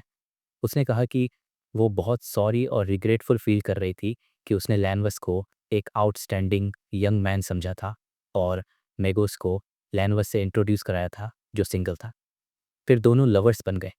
उसने आगे बताया कि मेगोस के पेरेंट्स भी पहले लैनवस से खुश थे। उन्होंने प्लान किया था कि एंगेजमेंट के बाद वो अपनी सारी सेविंग्स स्टील कंपनी में लगा देंगे। लकीली ऐसा होने से पहले ही लैनवस भाग गया। उनकी फैमिली को कोई लाइफ थ्रेटनिंग लॉस तो नहीं हुआ। अनफॉर्चुनेटली उसकी बहन और ब्रदर इन लॉ को अपने रिलेटिव्स और फ्रेंड्स को एक्सप्लेन करना पड़ेगा कि एंगेजमेंट सेरेमनी कैंसिल क्यों हुई और उन्हें उस बच्चे की चिंता है जो मेगोज बेयर कर रही है। उसने फिर कहा कि वो God of steam and machinery में बिलीव करते हैं। वो लॉर्ड ऑफ स्टॉर्म्स के बिलीवर्स नहीं हैं। वो चैस्टिटी बिफोर मैरिज में बिलीव नहीं करते। वो मेगोस को ब्लेम नहीं करते बल्कि उस पर तरस खाते हैं। लेकिन उस बच्चे के एग्जिस्टेंस से चीज़ें डिफ़िकल्ट हो जाती हैं, स्पेशली जब उसके फादर ऐसे हैं। उसने लोगों का फाइनेंशियली और सेक्सुअली एडवांटेज लिया। क्लाइन ने मेगोस की तरफ देखा जो उसके बगल में चुपचाप खड़ी थी। तब उसे रियलाइज़ हुआ कि वो लेडी काफ़ी खूबसूरत थी। उसकी ब्राइट फोरहेड थी, लंबे ब्लॉन्ड बाल थे और क्रिस्टीना की तरह बड़ी बड़ी आंखें थीं। वो डिप्रेस्ड लेकिन काम लग रही थी और उसके लिप्स टाइटली पर्स्ड थे। क्लाइन ने लैनवस को गाली दी, क्या इन्फ्यूरेटिंग स्विंडलर है, और वो सक्सेसफुली भाग भी गया। फिर उसने कुछ सोचकर कहा कि अगर वो बच्चा ऑलरेडी बॉर्न होता तो उसके पास लैनवस का वेयर अबाउट्स डिवाइन करने का एक तरीका था, बच्चे को ऐड की तरह यूज़ करके। लेकिन अनफॉर्चुनेटली इसके लिए उन्हें कुछ मंथ्स वेट करना पड़ेगा। हाँ, ये पहले के डिविनेशन रिजल्ट का रिफ्लेक्शन हो सकता है। पेशेंट रहो और बिना ग्रीडी हुए वेट करो, फिर सनलाइट देखने का अपॉर्चुनिटी मिलेगा। अ फ्यू मंथ्स, क्रिस्टीना ने अपने आप से मम्बल्ड किया और अपना सिर हिलाया। उसने कहा कि इतने लंबे पीरियड के बाद अगर उन्हें लैनवस मिल भी गया तो वो अपना पैसा वापस नहीं ले पाएंगे। उसने मेगोज की तरफ साइडवेज देखा। उसकी आवाज़ अनकॉन्शियसली धीरे हो गई जब उसने पूछा, क्या तुम्हारे पास लैनवेस की कोई ऐसी चीज़ है जो वो हमेशा अपने पास रखता था? नो, मेगोज ने क्लियरली लेकिन जेंटली आंसर किया। क्या वो रिंग जो उसने मुझे दी थी काउंट होगी? क्लाइन ने अपना सिर हिलाया और कहा कि कुछ ऐसी चीज़ होनी चाहिए जो वो बहुत टाइम से कैरी कर रहा हो। क्रिस्टीना कुछ देर साइलेंट रही और मेगोज की तरफ देखा जब उसने कहा कि उसे एक डिसीजन लेना होगा। उसने कहा कि उसे लगता है कि इस बच्चे को रखना उसके फ्यूचर को टफ और थॉर्नी बना देगा। क्या वो लैनवस को बताने वाली है कि उसका फादर? क्रिस्टीना ने मेगोज से पूछा कि क्या वो उसे बताने वाली है कि उसके बच्चे का फादर एक स्विंडलर था, एक धोखेबाज जिसने बहुत लोगों का पैसा चुरा लिया, यहाँ तक कि उसकी माँ का भी। उसने आगे कहा कि अब क्लिनिक या हॉस्पिटल जाने का टाइम है और ये भी हो सकता है कि इससे उन्हें लैनवस को ढूंढने में मदद मिले और जो उन्होंने खोया वो वापस मिल जाए। क्लाइन ने अपने मन में सोचा कि क्या ऐसी डिविनेशन थोड़ी ज़्यादा हार्डकोर नहीं है। ये उसका काम नहीं था कि वो दूसरों के फैमिली मैटर्स में इन्वॉल्व हो, इसलिए वो बस पेशेंटली साइड में वेट कर सकता था और मन ही मन में लैम्पून करता रहता था। मेगोज ने अपना सिर झुका लिया और नीचे देखने लगी। वो काफ़ी देर तक कुछ नहीं बोली। फिर उसने अपने पेट को टच किया और एक जेंटल स्माइल दिखाई। उसने कहा कि उसका बच्चा अपने फादर से डिफरेंट होगा, वो एक कंसिडरेट और लाइकेबल चाइल्ड होगा। उसने बताया कि वो बच्चा उसे हर रोज़ लाइटली किक करेगा, उसे अपना मूड बताएगा, वो इवन एक सॉन्ग हम करेगा, व्हिसल करेगा और म्यूज़िक यूज़ करके उसे सोने में हेल्प करेगा। क्लाइन ने सुना और उसे सडनली कुछ अमिस फील हुआ। मेगोज ने जो पहले कहा वो तो नॉर्मल लग रहा था, लेकिन बाद वाला पार्ट एक मैड वुमन की रेविंग्स जैसा था। क्या इस इंसिडेंट की वजह से उसे कोई मेंटल प्रॉब्लम हो गई है? क्लाइन ने अपना राइट हैंड अपने ग्लैबेला तक उठाया। उसने प्रिटेंड किया कि वो उसे मसाज कर रहा है ताकि अपनी वेरीनेस को ईज कर सके। जस्ट देन मेगोज सडनली टर्न हुई और डोर की तरफ वॉक करने लगी, सिर्फ एक सेंटेंस छोड़कर। उसने कहा कि हो सकता है उसका फादर सीक्रेटली वापस आ जाए उसके बच्चे के पैदा होने के बाद, अपने बच्चे के लिए कुछ पैसा रखकर। क्लाइन ने कभी एक्सपेक्ट नहीं किया था कि वो ऐसे रिस्पॉन्ड करेगी, और वो मोमेंटली इतना टेकन अबैक हो गया कि वो अपना स्पिरिट विजन एक्टिवेट करना ही भूल गया। फिर उसने हेल्पलेसली देखा जब मेगोस क्लब से निकल गई और स्टेयर्स से नीचे चली गई। क्रिस्टीना ने एक साइ लेट आउट किया और कहा, sorry mister Moretti, sorry to bother you. हम लैनवस की कोई ऐसी पर्सनल आइटम ढूंढेंगे जो वो हमेशा अपने पास कैरी करता था। क्लाइन ने इनडिसर्नेबली नॉट किया। उसने उसे डाउनस्टेयर्स वॉक करते हुए देखा और अपना सिर शेक करते हुए साय किया। अगली सुबह क्लाइन ब्लैकथॉर्न सिक्योरिटी कंपनी में एंटर हुआ, रोजान को ग्रीट किया और पूछा, आज का न्यूज़पेपर कहाँ है? स्वीट ब्राउन हेयर्ड गर्ल रोजन ने उसे साइज अप किया और पजल्ड होकर कहा, क्लाइन तुम बहुत वियर्ड हो। क्यों? क्लाइन ने स्माइल करते हुए रिप्लाई किया।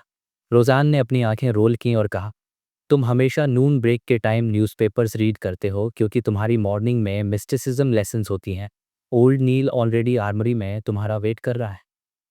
मुझे अर्लियर पता चला कि एक केस होगा जिसमें रिवॉर्ड ऑफर किया जाएगा, इसलिए मैं न्यूज़पेपर रीड करना चाहता हूँ ताकि क्रिमिनल की अपीयरेंस मेमोराइज कर सकूँ। शायद मुझे कभी वो पर्सन मिल जाए। क्लाइन ने एक्सप्लेन किया। रोजान ने थोड़ा मुस्कुरा के कहा कि ऐसा है क्या। फिर उसने क्यूरियोसिटी से आज का न्यूज़पेपर उठाया और उसके पेजेस पलटने लगी। उसने पूछा, वांटेड लैनवस राइट? क्लाइन ने इमीडिएटली जवाब दिया, हाँ। रोजान ने लगभग 20 सेकंड तक केयरफुली पढ़ा और फिर गुस्से में सडनली कर्स करने लगी। उसने कहा कि वो एक विकेट स्विंडलर है, उसने करीब 10,000 पाउंड्स चुरा लिए। क्लाइन को भी सेम फीलिंग आ रही थी। रोजान ने आगे पढ़ते हुए कहा कि यह तो बहुत ही रिडिकुलस है। उसने ये भी कहा कि उसका तो मन कर रहा है कि वो खुद ही ये केस ले ले। रोजान ने न्यूज़पेपर पढ़ना कंटिन्यू किया और रिग्रेटफुली अपना सिर हिलाया। उसने बताया कि केस में सुपरनैचुरल फैक्टर्स इन्वॉल्व नहीं लगते, और अगर होते भी तो ये लॉर्ड ऑफ स्टॉर्म्स के अंडर मैंडेटेड पनिशर्स को पास कर दिया जाता। क्लाइन को रोजन का मतलब क्लियरली समझ नहीं आया, लेकिन जब उसने न्यूज़पेपर लिया और पढ़ा तो उसने साय किया। उसने कहा कि हाँ, बहुत लोगों को चीट किया गया है। उसने यह भी कहा कि ज़रूर तीनों मेजर चर्चेस के बिलीवर्स इन्वॉल्व होंगे और लैनवर्स की स्टीलवर्क कंपनी साउथ में लोकेटेड थी। क्लाइन ने मन में सोचा कि अगर कोई केस सुपरनैचुरल फैक्टर्स से रिलेटेड है और सिर्फ एक गॉड के बिलीवर को इन्वॉल्व करता है तो वो कॉरेस्पॉन्डिंग टीम को पास कर दिया जाएगा। लेकिन अगर उसमें Evernight goddess, lord of storms और god of steam and machinery के बिलीवर्स इन्वॉल्व हैं तो ज्यूरिसडिक्शन एरिया के बेसिस पर असाइन किया जाएगा। Nighthawks Golden, Indusborough, Northborough और वेस्टबरो को कंट्रोल करते थे। मैंडेटेड पनिशर्स ईस्टबरो, साउथबरो और पोर्ट को कंट्रोल करते थे, जबकि machinery hive mind, troop university और सबर्ब एरियाज़ के लिए रिस्पॉन्सिबल थी। न्यूज़पेपर के पेजेस पलटते हुए क्लाइन ने लैनव्स का अपीयरेंस मेमोराइज कर लिया। उसका एक प्लम्प फोरहेड था, ब्लैक हेयर, ब्राउन आइज और ऑलमोस्ट राउंड लेंसेज वाला एक पेयर स्पेक्टिकल्स था। वो फ्रेंडली स्मर्क कर रहा था, ऐसे लग रहा था जैसे वो सबका मजाक उड़ा रहा हो।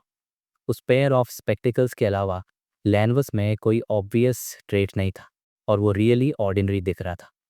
उसने रोजान से कैजुअली चैट की और फिर पार्टीशन से पास हुआ अंडरग्राउंड जाने की प्रिपरेशन में। फिर उसने पेल और कोल्ड कॉर्प्स कलेक्टर फ्राई और वाइट हेयर्ड ब्लैक आइड ऑन्थर सीकाट्रॉन को रिक्रिएशन रूम से बाहर आते हुए और उसकी तरफ टर्न होते हुए देखा। एक सिंपल ग्रीटिंग के बाद क्लाइन ने अपने दोनों टीममेट्स को जाते हुए देखा और पाया कि डन स्मिथ एक ब्लैक ट्रेंच कोट में उस डोर के साइड में खड़े हैं जो उसने खोला था। क्लाइन ने क्यूरियोसिटी से पूछा कि क्या कोई केस है। उसने सोचा कि ऐसे तो दो नाइट हॉक्स एक साथ बिना वजह कहीं नहीं जाते। डन ने अपनी ग्रे आंखों से उसकी तरफ देखा। उसने सिर हिलाया और मुस्कुरा दिया। उसने बताया कि वेस्ट ब्रो में शायद कोई पैरानॉर्मल इंसिडेंट हुआ है। उसने सीका और फ्राई को चेक करने के लिए भेज दिया है, लेकिन उसने क्लाइंट को कहा कि उसको चिंता करने की कोई ज़रूरत नहीं है। उसने कहा कि जब तक वो कॉम्बैट टेक्निक्स में मास्टर नहीं हो जाता, तब तक वो उसको किसी मिशन पर नहीं भेजेगा। उसने कहा कि उसको अपनी टीम मेंबर्स की रिस्पॉन्सिबिलिटी लेनी है। क्लाइंट ने मन में कैप्टन की तारीफ़ की। उसने सोचा कि रिसीडिंग हेयर लाइन और ख़राब मेमोरी के अलावा वो फ्लॉलेस है। फिर उसने कंफर्मेशन मांगी। उसने पूछा कि क्या इसका मतलब है कि उसको सिर्फ मिस्टिसिज्म क्लासेस और कॉम्बैट ट्रेनिंग अटेंड करनी है। उसने पूछा कि क्या उसको कुछ कंट्रीब्यूट नहीं करना है और फिर भी उसको अपनी पे मिलेगी। डन ने कंफर्म किया कि ये सिर्फ टेम्परेरी है। क्लाइंट ने खुशी से सोचा कि उसको सिर्फ अटेंड क्लासेस और वर्कआउट करना है और उसको एम्पल पेचेक मिलेगा। उसने मन में प्रे किया कि कोई और कोइंसिडेंस ना हो। दिन शांति से बीत गए।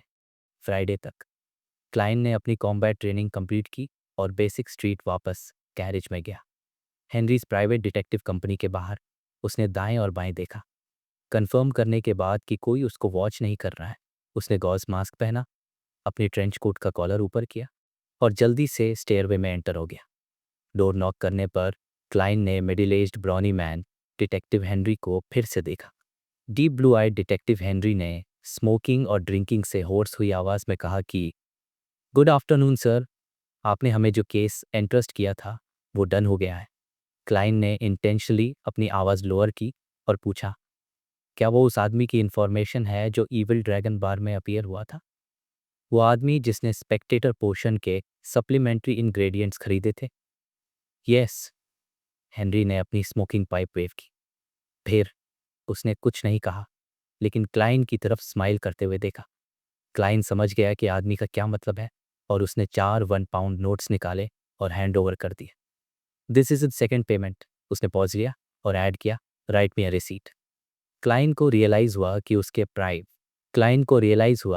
कि उसके प्राइवेट फंड्स तो 1 पाउंड से भी कम हो गए थे। हेनरी ने खांसी और कहा कि कोई बात नहीं है। फिर उसने नोट्स पर एंटी काउंटरफिटिंग मार्क्स चेक किए। उसने अपने स्टाफ को पेन और पेपर लाने को कहा। उसके बाद उसने क्लाइंट को इशारा किया कि वो बैठ जाए, जबकि वो जल्दी से एक रिसीट लिख रहा था और उसके नीचे एक सील स्टैम्प कर रहा था। सब कुछ कंप्लीट करने के बाद हेनरी ने अपनी पाइप से एक कश लिया और बताया कि क्लाइंट के डिस्क्रिप्शन के अकॉर्डिंग वो और उसका असिस्टेंट ईविल ड्रैगन बार में 3 दिन तक वेट करते रहे, तब जाकर उन्हें वो आदमी मिला। उसने ये भी बताया कि वो आदमी काफ़ी अलर्ट और ऑब्जर्वेशन में भी अच्छा था। खुशकिस्मती से उनके पास एक्सपीरियंस था। फिर उसने बताया कि उस आदमी का नाम डेक्स्टर गुडेरियन है और वो ग्रीन हिल मेंटल असाइलम में डॉक्टर है। Dexter Guderian, Green Hill mental asylum के डॉक्टर। क्लाइंट ने चुपचाप वही दोहराया जो डिटेक्टिव ने कहा था। फिर वो सोचने लगा कि वो कैसे इंटरैक्ट करेगा इस डॉक्टर से, जिसको वो साइकोलॉजी एल्केमिस्ट्स का स्पेक्टेटर होने का शक करता था। वो इस मामले में ज़्यादा रिस्क नहीं लेना चाहता था। वो नहीं चाहता था कि नाइट हॉक्स को पता चले कि वो प्रॉब्लमैटिक है। वो नहीं चाहता था कि वो अपनी यह ज़िंदगी सिर्फ इन्फॉर्मेशन और रिसोर्सेज के एक्सचेंज के लिए खो दे। और ऊपर से ये आदमी शायद एक स्पेक्टेटर था। कोई भी जिसने स्पेशल ट्रेनिंग नहीं ली होगी, वो अपने मोटिव्स और थॉट्स एक ऐसे इंसान से नहीं छुपा पाएगा। मैं कोई प्रॉक्सी यूज़ करूं जिससे मैं थोड़ा और मिस्टीरियस दिखूं? नहीं, जितने ज़्यादा लोग इन्वॉल्व्ड होंगे, उतनी ही ज़्यादा प्रॉब्लम्स हो सकती हैं। हाँ, शायद मैं सच को सच के अंदर ही छुपा सकता हूँ। वो उस डॉक्टर को अपने थॉट्स और फीलिंग्स, अपने एक्सप्रेशन और बॉडी लैंग्वेज से बता देगा, लेकिन पूरा सच नहीं। जैसे ही डिटेक्टिव हेनरी ने डेक्स्टर गुडेरियन के बारे में बताया, क्लाइंट सोचने लगा कि वो कौन से मेथड्स यूज़ कर सकता है रिस्क कम करने के लिए, बिना रिजल्ट्स को अफेक्ट किए। धीरे धीरे उसको एक डिटेक्टिव फिल्म से इंस्पिरेशन मिली जो उसने कभी देखी थी। वेल, मैं वो ट्राई कर सकता हूँ, लेकिन मुझे उसकी बार बार प्रैक्टिस करनी होगी। क्लाइंट ने अंदर ही अंदर नॉड किया। फिर उसने अपना पूरा ध्यान डिटेक्टिव हेनरी की बातों पर लगा दिया। कफ हेनरी ने अपना गला साफ किया और कहा, हम अभी भी रेड चिमनी वाली रिक्वेस्ट पर काम कर रहे हैं। तुम्हें पता होना चाहिए कि टिंगेन में बहुत सारी बिल्डिंग्स हैं जिनकी सिमिलर कैरेक्टरिस्टिक्स हैं। ऑफ कोर्स ये बहुत आसान हो जाता अगर तुम हमें और क्लूज़ दे पाते। क्लाइंट ने ऑनवर्डली हंसा। अगर मेरे पास और क्लूज़ होते तो मुझे रिक्वेस्ट करने की ज़रूरत ही नहीं पड़ती। सच तो ये था कि ये लंबी इन्वेस्टिगेशन उसको डिप्रेस कर रही थी, क्योंकि पर्दे के पीछे जो इंसान था उसने ऑब्वियसली क्लाइंट की डिविनेशंस को नोटिस कर लिया था और उसके पास नया हाइडआउट ढूंढने के लिए काफ़ी टाइम था। इसीलिए वो सिर्फ ये उम्मीद कर सकता था कि वो टेनेंट्स की इन्फॉर्मेशन से रेलेवेंट क्लूज़ ढूंढ पाएगा और उसके लिए भी 7 पाउंड्स लगेंगे। सिर्फ ये सोचकर ही उसको तकलीफ हो रही थी। क्लाइंट ने अपनी केन पकड़ी और डिटेक्टिव हेनरी की रिपोर्ट फिनिश करने के बाद निकल गया। सैटरडे मॉर्निंग लगभग 8:40 ग्रीन हिल मेंटल असाइलम के एक ऑफिस में डेक्स्टर गुडेरियन, जिसने गोल्ड रिम्ड स्पेक्टिकल्स पहने हुए थे, ने अपना जैकेट और हैट उतारा और उन्हें क्लोथ्स रैक पर टांग दिया। डेक्स्टर गुडेरियन, जिसने अभी अपना कॉफ़ी पाउडर का टिन उठाया ही था, तभी उसने दरवाजे पर नॉक सुनी। उसने कैजुअली कहा कि अंदर आ जाओ। आधा खुला दरवाज़ा खुला और एक नौजवान आदमी जिसने ब्लैक ट्रेंच कोट पहना था अंदर आया। डेक्स्टर उसको पहले कभी नहीं देखा था, तो उसने हैरानी से पूछा, गुड मॉर्निंग, आप? क्लाइंट ने दरवाज़ा बंद किया, अपनी हैट उतारी और उसे अपने सीने से लगाकर झुका। उसने कहा कि गुड मॉर्निंग डॉक्टर डेक्स्टर, उसे माफ़ करना कि वो बिना किसी वार्निंग के आ गया। उसने बताया कि वो अव्वा पुलिस डिपार्टमेंट का प्रोबेशनरी इंस्पेक्टर क्लाइंट मोरेटी है। उसने अपनी आइडेंटिफिकेशन डॉक्यूमेंट्स और बैज दिखाए। इंस्पेक्टर, डेक्स्टर ने धीरे से बड़बड़ाया जब उसने क्लाइंट के आइडेंटिफिकेशन डॉक्यूमेंट्स और बैज लिए। Special operations department. उसने धीरे से ऊपर देखा। उसकी आंखें शांत थीं, जैसे वो कुछ जांच रहा हो। काले छोटे बाल, ब्राउन से थोड़े डार्क प्यूपिल्स, एक स्कॉलरली ऑनरा। फिलहाल कोई बुरी नीयत नहीं। डेक्स्टर ने वो सब चीज़ें वापस की और टेबल के दूसरी तरफ रखी हुई कुर्सी की तरफ इशारा किया। उसने कहा कि प्लीज़ बैठिए ऑफिसर, वो कैसे उसकी मदद कर सकता है? क्लाइंट बैठ गया और अपनी केन साइड में रख दी। उसने धीरे से अपने डॉक्यूमेंट्स और बैज वापस रखे। फिर वो मुस्कुराया। उसने कहा कि वो अपने आप को फिर से इंट्रोड्यूस करना चाहता है।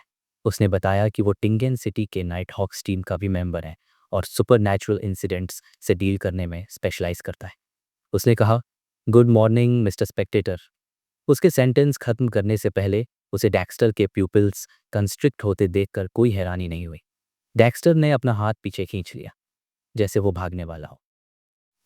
ऑफिसर, मुझे नहीं पता आप क्या कह रहे हैं। डेक्स्टर ने मुश्किल से कुछ वर्ड्स निकाले। वो ऑलमोस्ट अपने आप को संभाल नहीं पा रहा था। उसने कहा कि उसे ऐसे जोक्स पसंद नहीं हैं। शायद उसे सिक्योरिटी को बुलाना चाहिए। क्लाइंट ने धीरे से अपनी रिवॉल्वर अपने अंडरआर्म होल्स्टर से निकाली। उसकी स्माइल बिल्कुल नहीं बदली।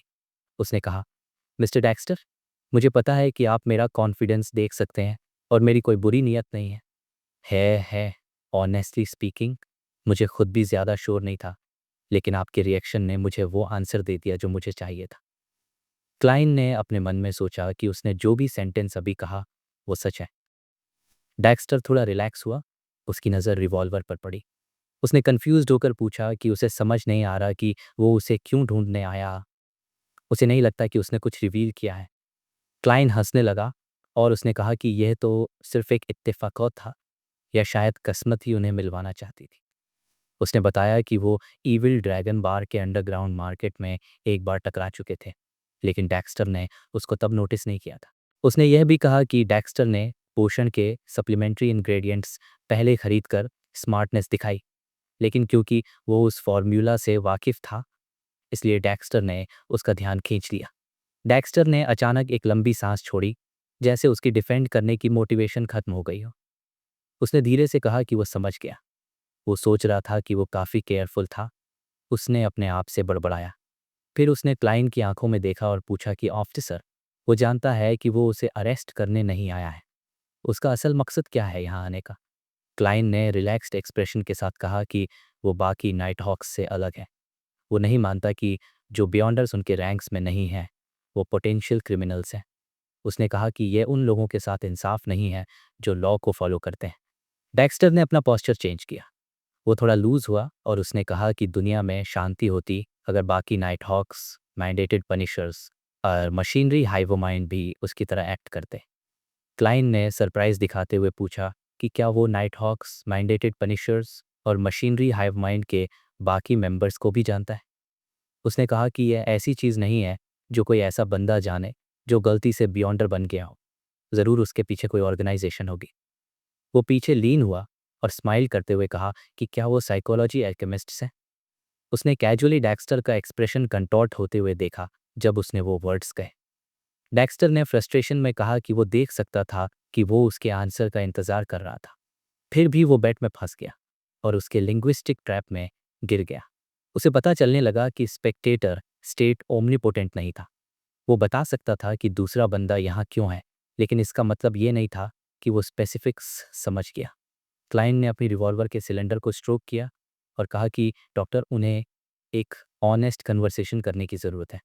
वो उससे स्टार्ट कर सकता है। उसने कहा कि वो नहीं मानता कि बियॉन्डर्स जो मैनेजमेंट के अंडर नहीं है, वो पोटेंशियल क्रिमिनल्स हैं, लेकिन वो अग्री करता है कि हर बियॉन्डर को रजिस्टर और मॉनिटर करना चाहिए। उसने बताया कि ये प्रिकॉशन है बियॉन्डर्स के कंट्रोल लूज़ करने के रिस्क के अगेंस्ट। उसने कहा कि ये इसलिए है ताकि कुछ ज़्यादा डेंजरस होने से बचा जा सके। उसने कहा कि वो उसकी नॉर्मल लाइफ को डिसरप्ट नहीं करेगा, लेकिन उसे उम्मीद है कि उनके बीच लिमिटेड कोलैबोरेशन हो सकती है। डेक्स्टर ने सोचते हुए पूछा, लिमिटेड कोलैबोरेशन? क्लाइन हल्का सा हंसा। उसने कहा कि हाँ, लिमिटेड कोलैबोरेशन। जैसे कि वो चाहता था कि डेक्स्टर उसको रेगुलरली अपनी कंडीशन के बारे में बताता रहे। उसने समझाया कि अभी भी उन लोगों को बचाना पॉसिबल है जिन्होंने अपना कंट्रोल पूरी तरह से नहीं खोया है, और नाइट हॉक्स के पास इस मामले में काफ़ी एक्सपीरियंस है। या फिर उसने कहा, अगर डेक्स्टर उसको किसी ऐसे बियॉन्डर के क्लूज़ दे सकता है जिसको वो जानता हो, या फिर उसकी ऑर्गेनाइजेशन में कोई ऐसा बियॉन्डर है जो कुछ ऐसा करने वाला है जिससे इनोसेंट लोगों को खतरा हो। उसने ये भी ऑफ़र किया कि अगर डेक्स्टर चाहे तो वो कुछ चीज़ें एक्सचेंज कर सकता है उन आइटम्स के बदले जो उसके ज़्यादा काम आ सकें। उसने कहा कि ये रायरी एक पर्क है जो वो उसको दे रहा है, और डेक्स्टर को पता होना चाहिए कि पर्क्स का क्या मतलब होता है। क्लाइन ने डेक्स्टर को यह भी अश्योर किया कि उसको नाइट हॉक्स, मैंडेटेड पनिशर्स या मशीनरी हाइव माइंड के मेंबर्स द्वारा अचानक प्रोसिक्यूट होने की चिंता करने की ज़रूरत नहीं है। वो अपनी लाइफ शांति और स्टेबिलिटी से जी सकता है। उसने बताया कि वो उसको कुछ ऐसा देंगे जिससे वो अपनी आइडेंटिटी प्रूव कर सके। वो उसको तब यूज़ कर सकता है जब उसके पास कोई और ऑप्शन ना बचे। डेक्स्टर चुपचाप सुनता रहा। कुछ देर बाद उसने पूछा कि क्या क्लाइंट चाहता है कि वो अपनी ऑर्गेनाइजेशन को बिट्रे करे। क्लाइंट ने सिंसियरली कहा कि नहीं, बिट्रे नहीं। उसने कहा कि ये तो जस्टिस, मोरल्स और काइंडनेस की प्रोटेक्शन है। वो कुछ ईविल, मर्सिलेस और ब्लडी चीज़ को रोक रहा है। उसने कहा कि इसके अलावा वो उससे अपनी ऑर्गेनाइजेशन के सीक्रेट्स बिट्रे करने को नहीं कहेगा। डेक्स्टर ने कुछ देर सोचा, जैसे उसको अब एक एक्सक्यूज़ मिल गया हो और वो थोड़ा बेटर फील कर रहा हो। वो कुछ सेकंड्स चुप रहा, फिर उसने अपना राइट हैंड आगे बढ़ाया। उसने कहा, here's to a successful coup operation. Client ने अपना फरी हैंड आगे बढ़ाकर उससे हैंडशेक किया और कहा, अ सक्सेसफुल कून ऑपरेशन। वो एक मोमेंट के लिए रुका, फिर हल्का सा हंसा। उसने पूछा, डॉक्टर, क्या अब आप मुझे बता सकते हैं कि आप साइकोलॉजी एल्केमिस्ट्स के मेंबर हैं? डेक्स्टर ने नॉड किया और कहा, यस।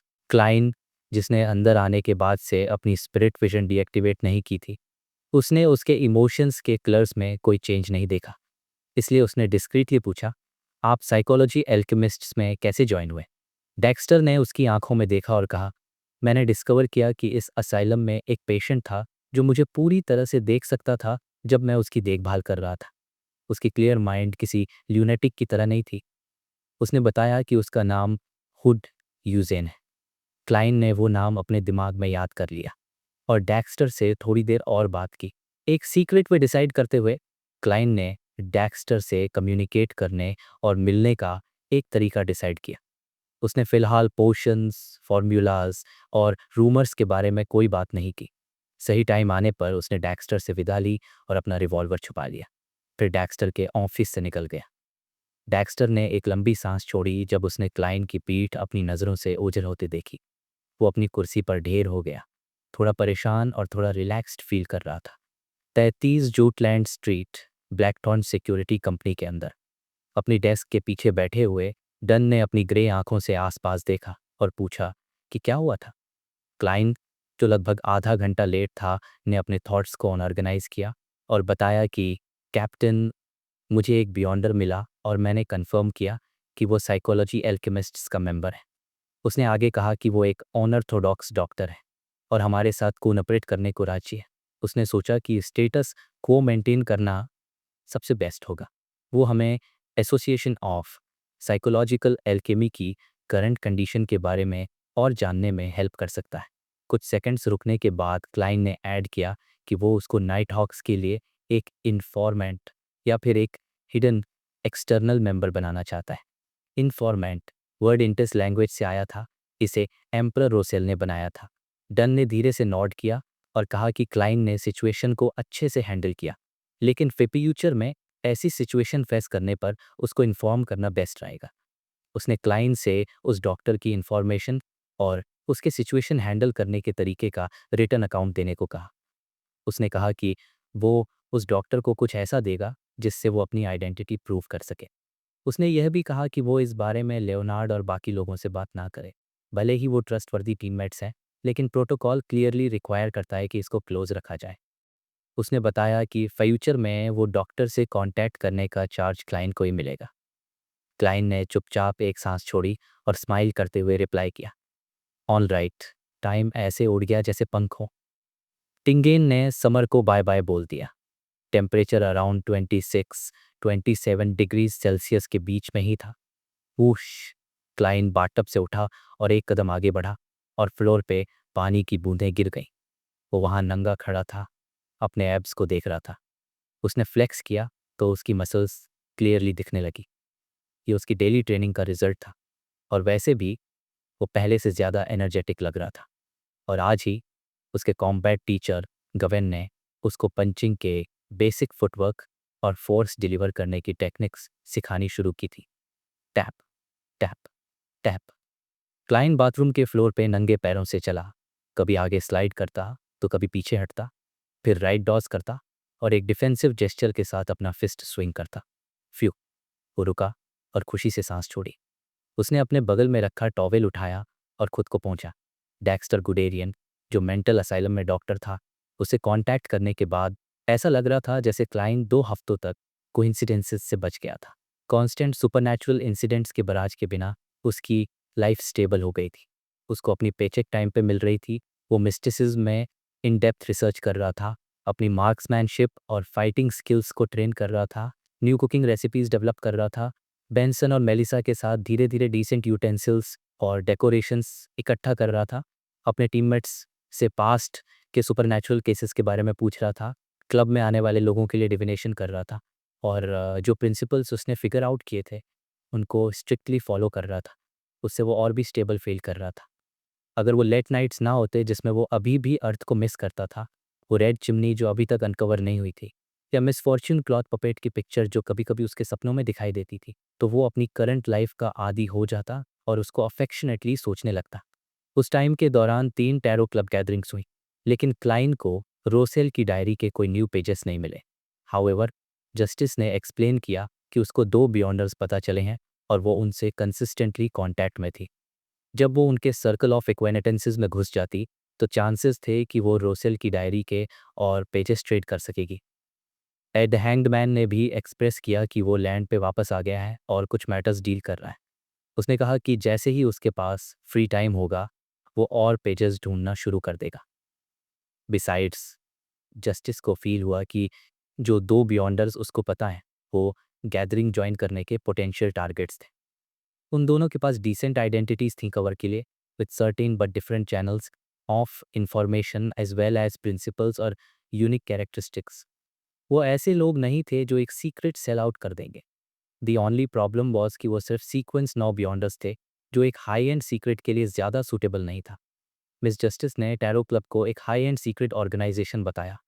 क्लाइन ने सोचा, हाई एंड सीक्रेट ऑर्गेनाइजेशन, ये तो पिरामिड स्कीम जैसा लग रहा है। उसके पास मिस जस्टिस की सेल्फ सेटिस्फैक्शन का जवाब देने के लिए कुछ नहीं था, तो उसने एक हेवी साई छोड़ी, just to cover up the fact कि वो स्पीचलेस था। उसने अग्री किया कि वो उन दोनों बियॉन्डर्स को और ऑब्जर्व करेगा।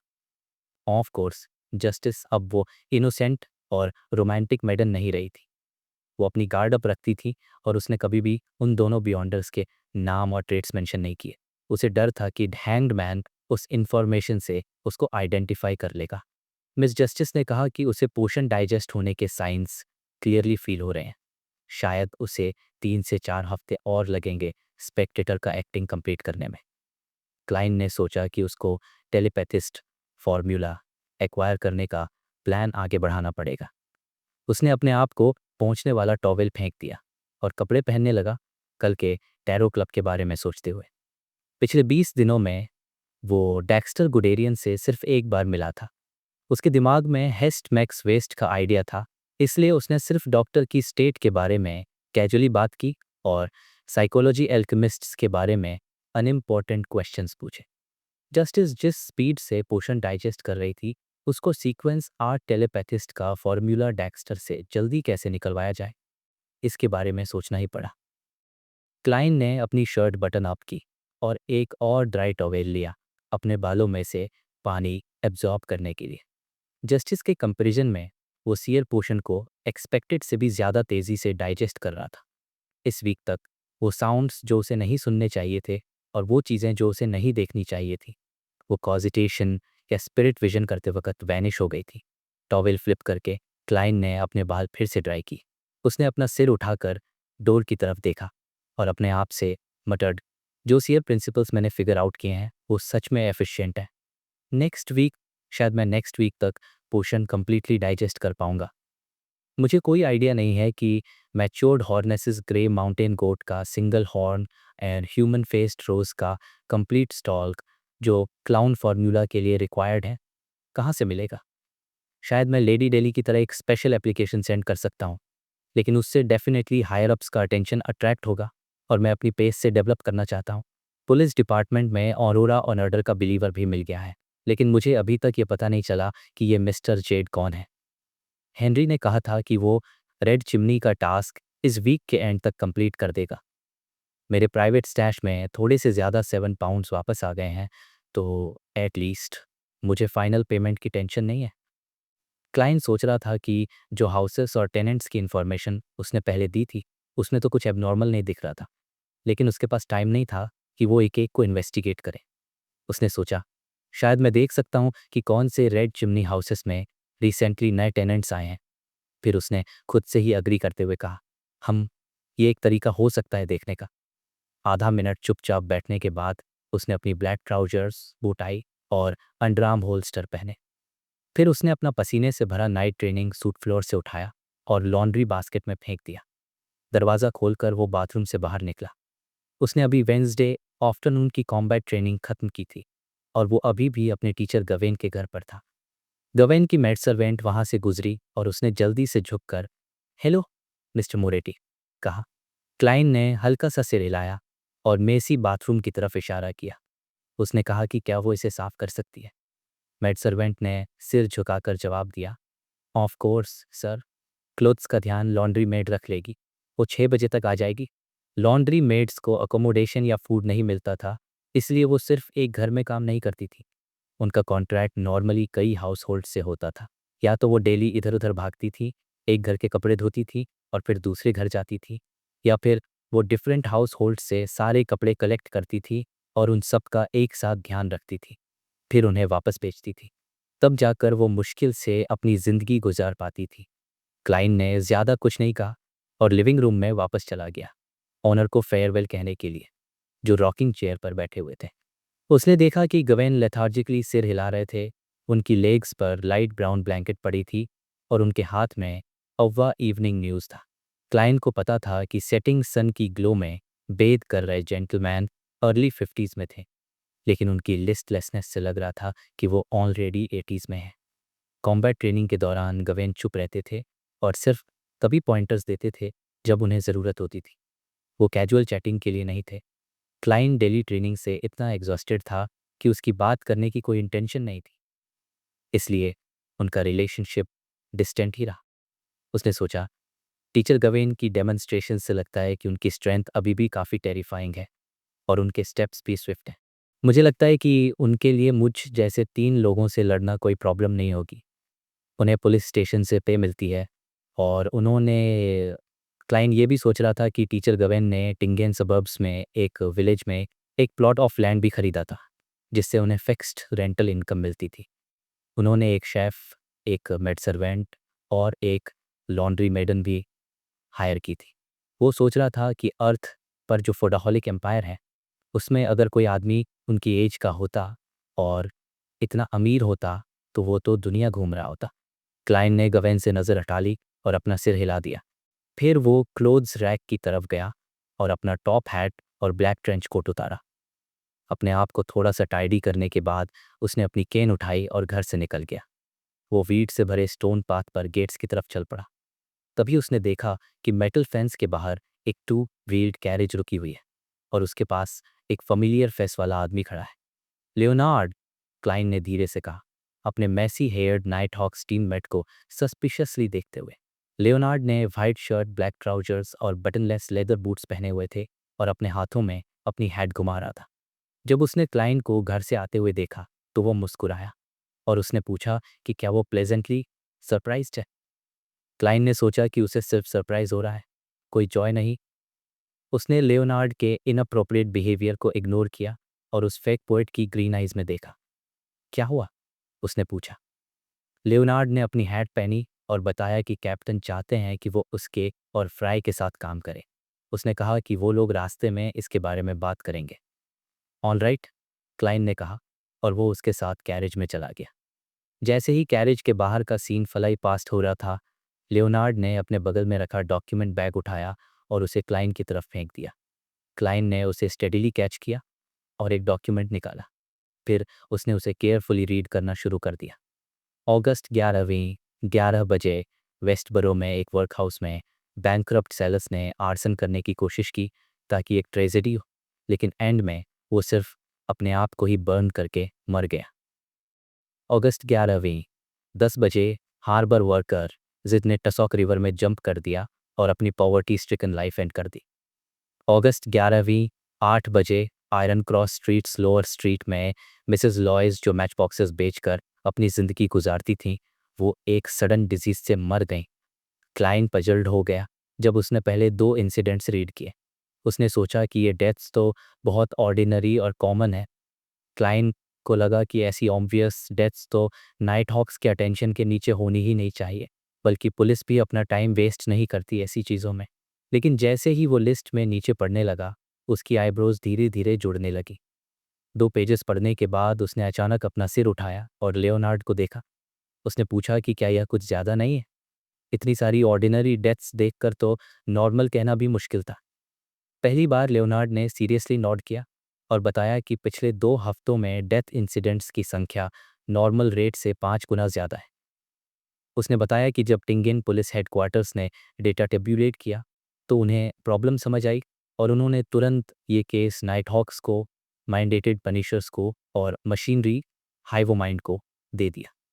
लियोनार्ड ने कंटिन्यू किया कि ऑल्दो इनिशियल इन्वेस्टिगेशंस में ये डेथ इंसिडेंट्स नॉर्मल लग रहे थे, कैप्टन को लगता है कि उन्हें एक बार और इन्वेस्टिगेट करना चाहिए। शायद डिविनेशन या रिचुअलिस्टिक मैजिक की हेल्प लेनी पड़े।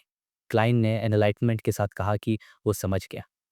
लियोनार्ड ने फिंगर्स स्नैप की और बताया कि वो, क्लाइंट और फ्राई एक टीम में हैं।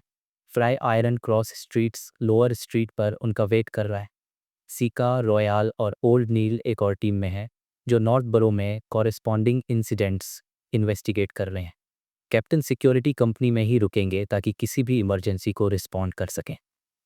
ओके, क्लाइंट ने सीरियसली नॉड किया और अचानक उसे कुछ याद आया।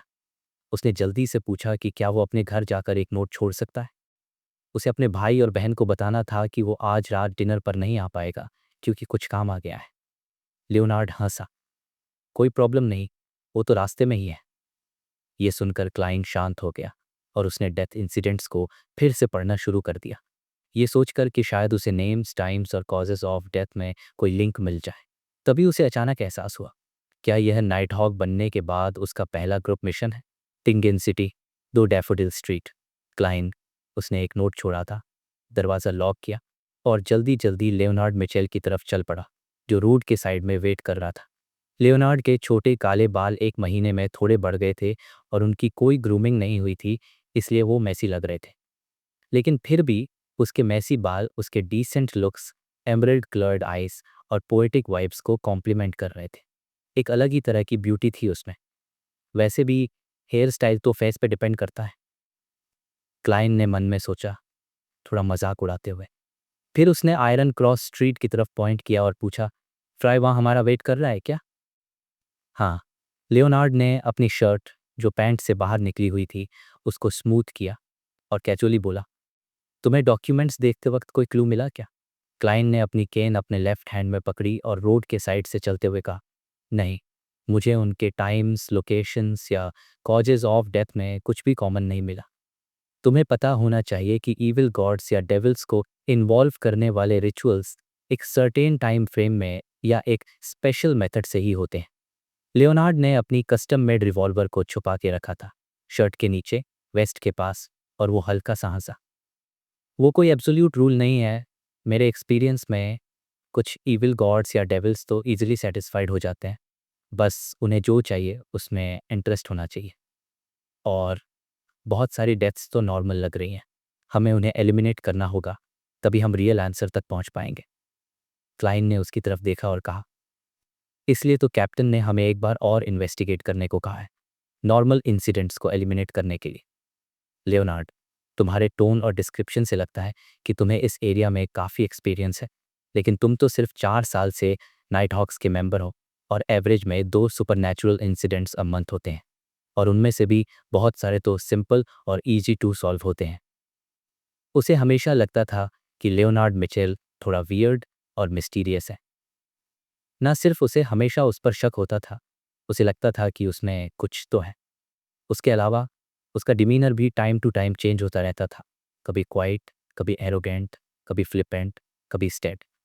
कहीं ऐसा तो नहीं कि इसको भी कोई फॉर्च्यूट्स एनकाउंटर हुआ है, कोई ऐसा एनकाउंटर जिसकी वजह से ये अपने आप को एक प्ले में स्टार समझता है।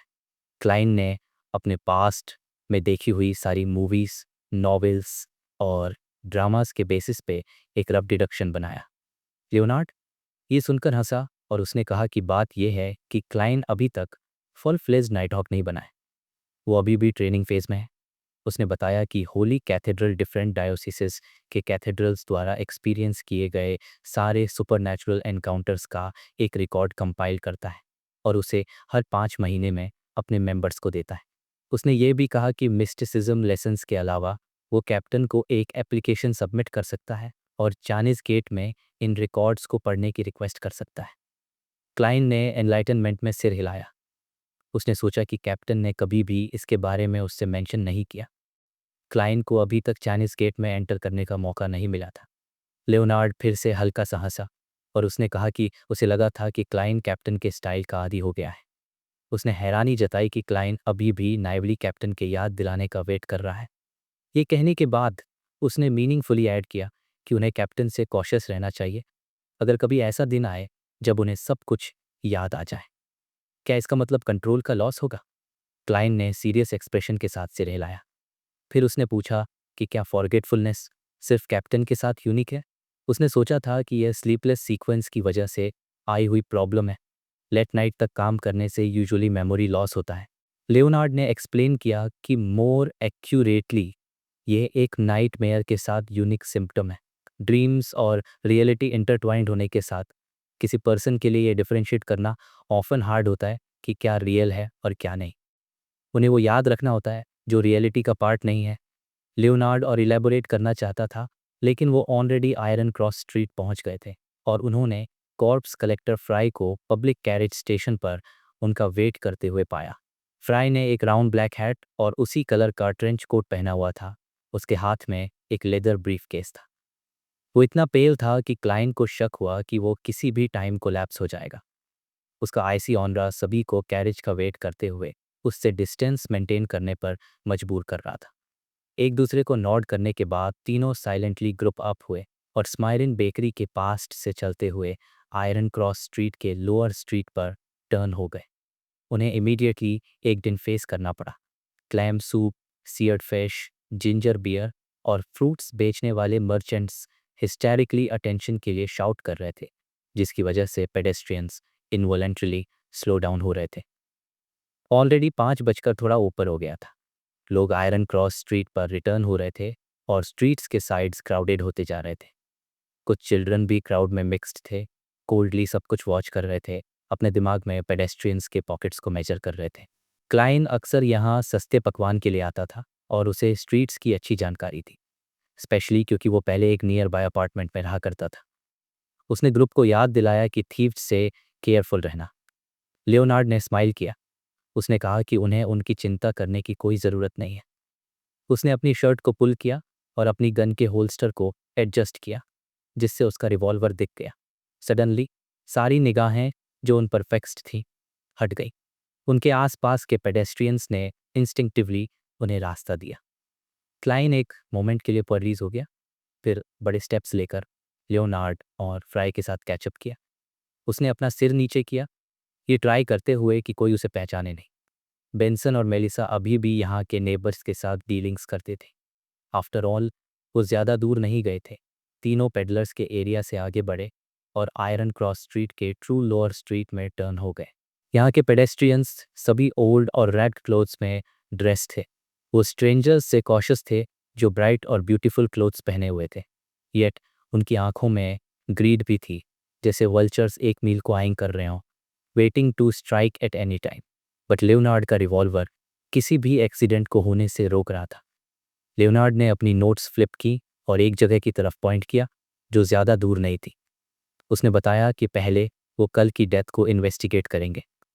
वो मिसेस लॉइस से शुरू करेंगे, एक लेडी जो मैच बॉक्सेस को ग्लू करती थी फॉर अ लिविंग। उसने कहा कि फर्स्ट फ्लोर नंबर 134। जैसे ही तीनों आगे बढ़े, स्ट्रीट्स में खेल रहे चिल्ड्रन जो शैबी क्लोथ्स में ड्रेस थे क्विकली रोड के कॉर्नर में हाइड हो गए। वो उन्हें क्यूरियोसिटी और फियर से भरी आंखों से ऑब्जर्व कर रहे थे।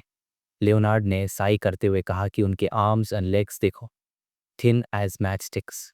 उसने बिल्डिंग नंबर 134 में पहले एंटर किया। एयर जो न्यूमरस सेंट्स का मिक्सचर था, क्लाइन के नॉस्ट्रल्स में एंटर हुआ।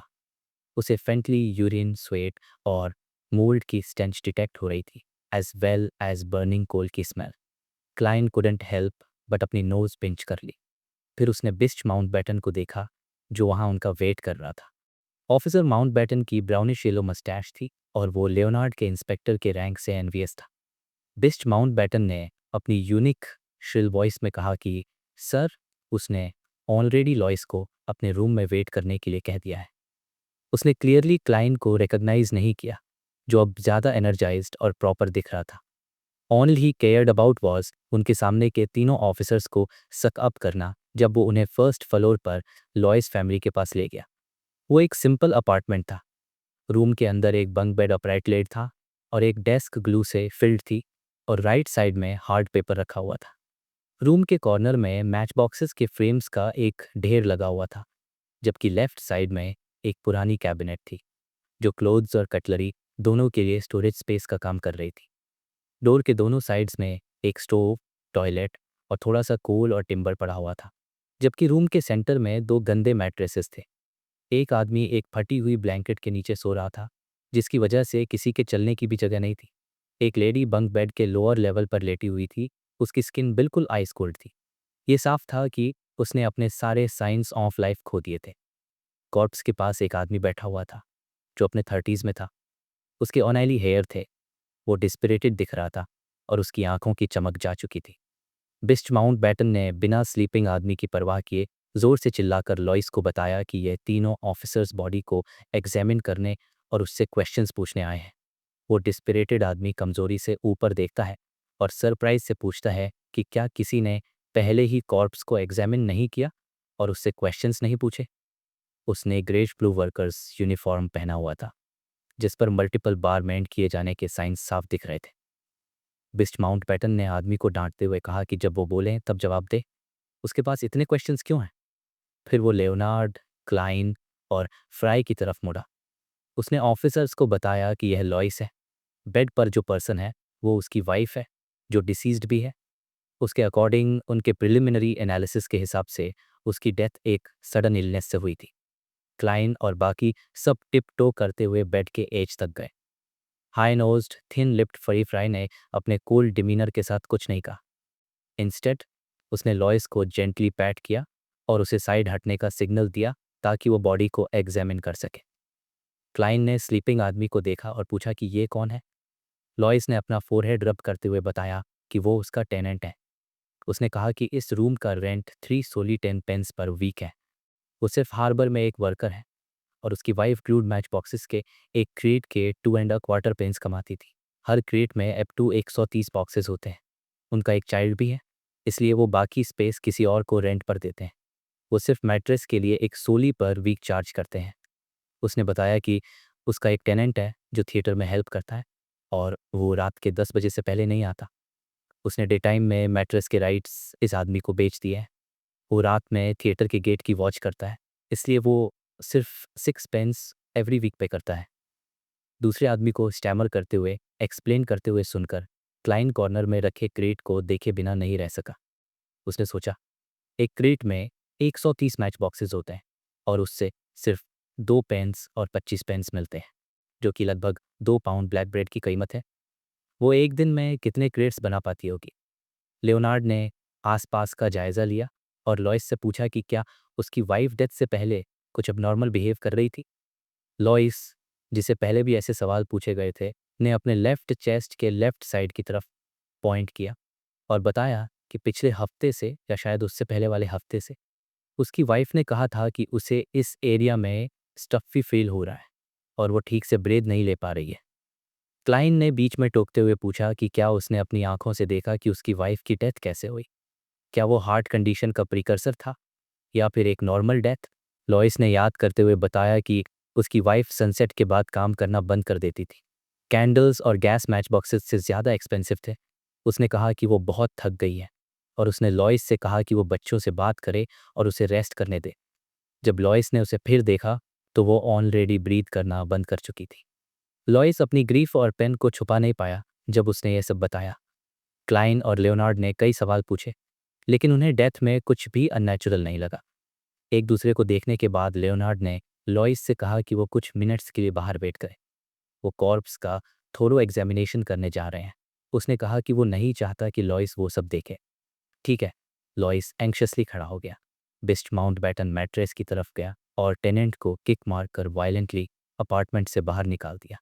फिर उसने डोर बंद कर दिया और बाहर से रूम को गार्ड करने लगा। तो लियोनार्ड ने फ्राई की तरफ देखा।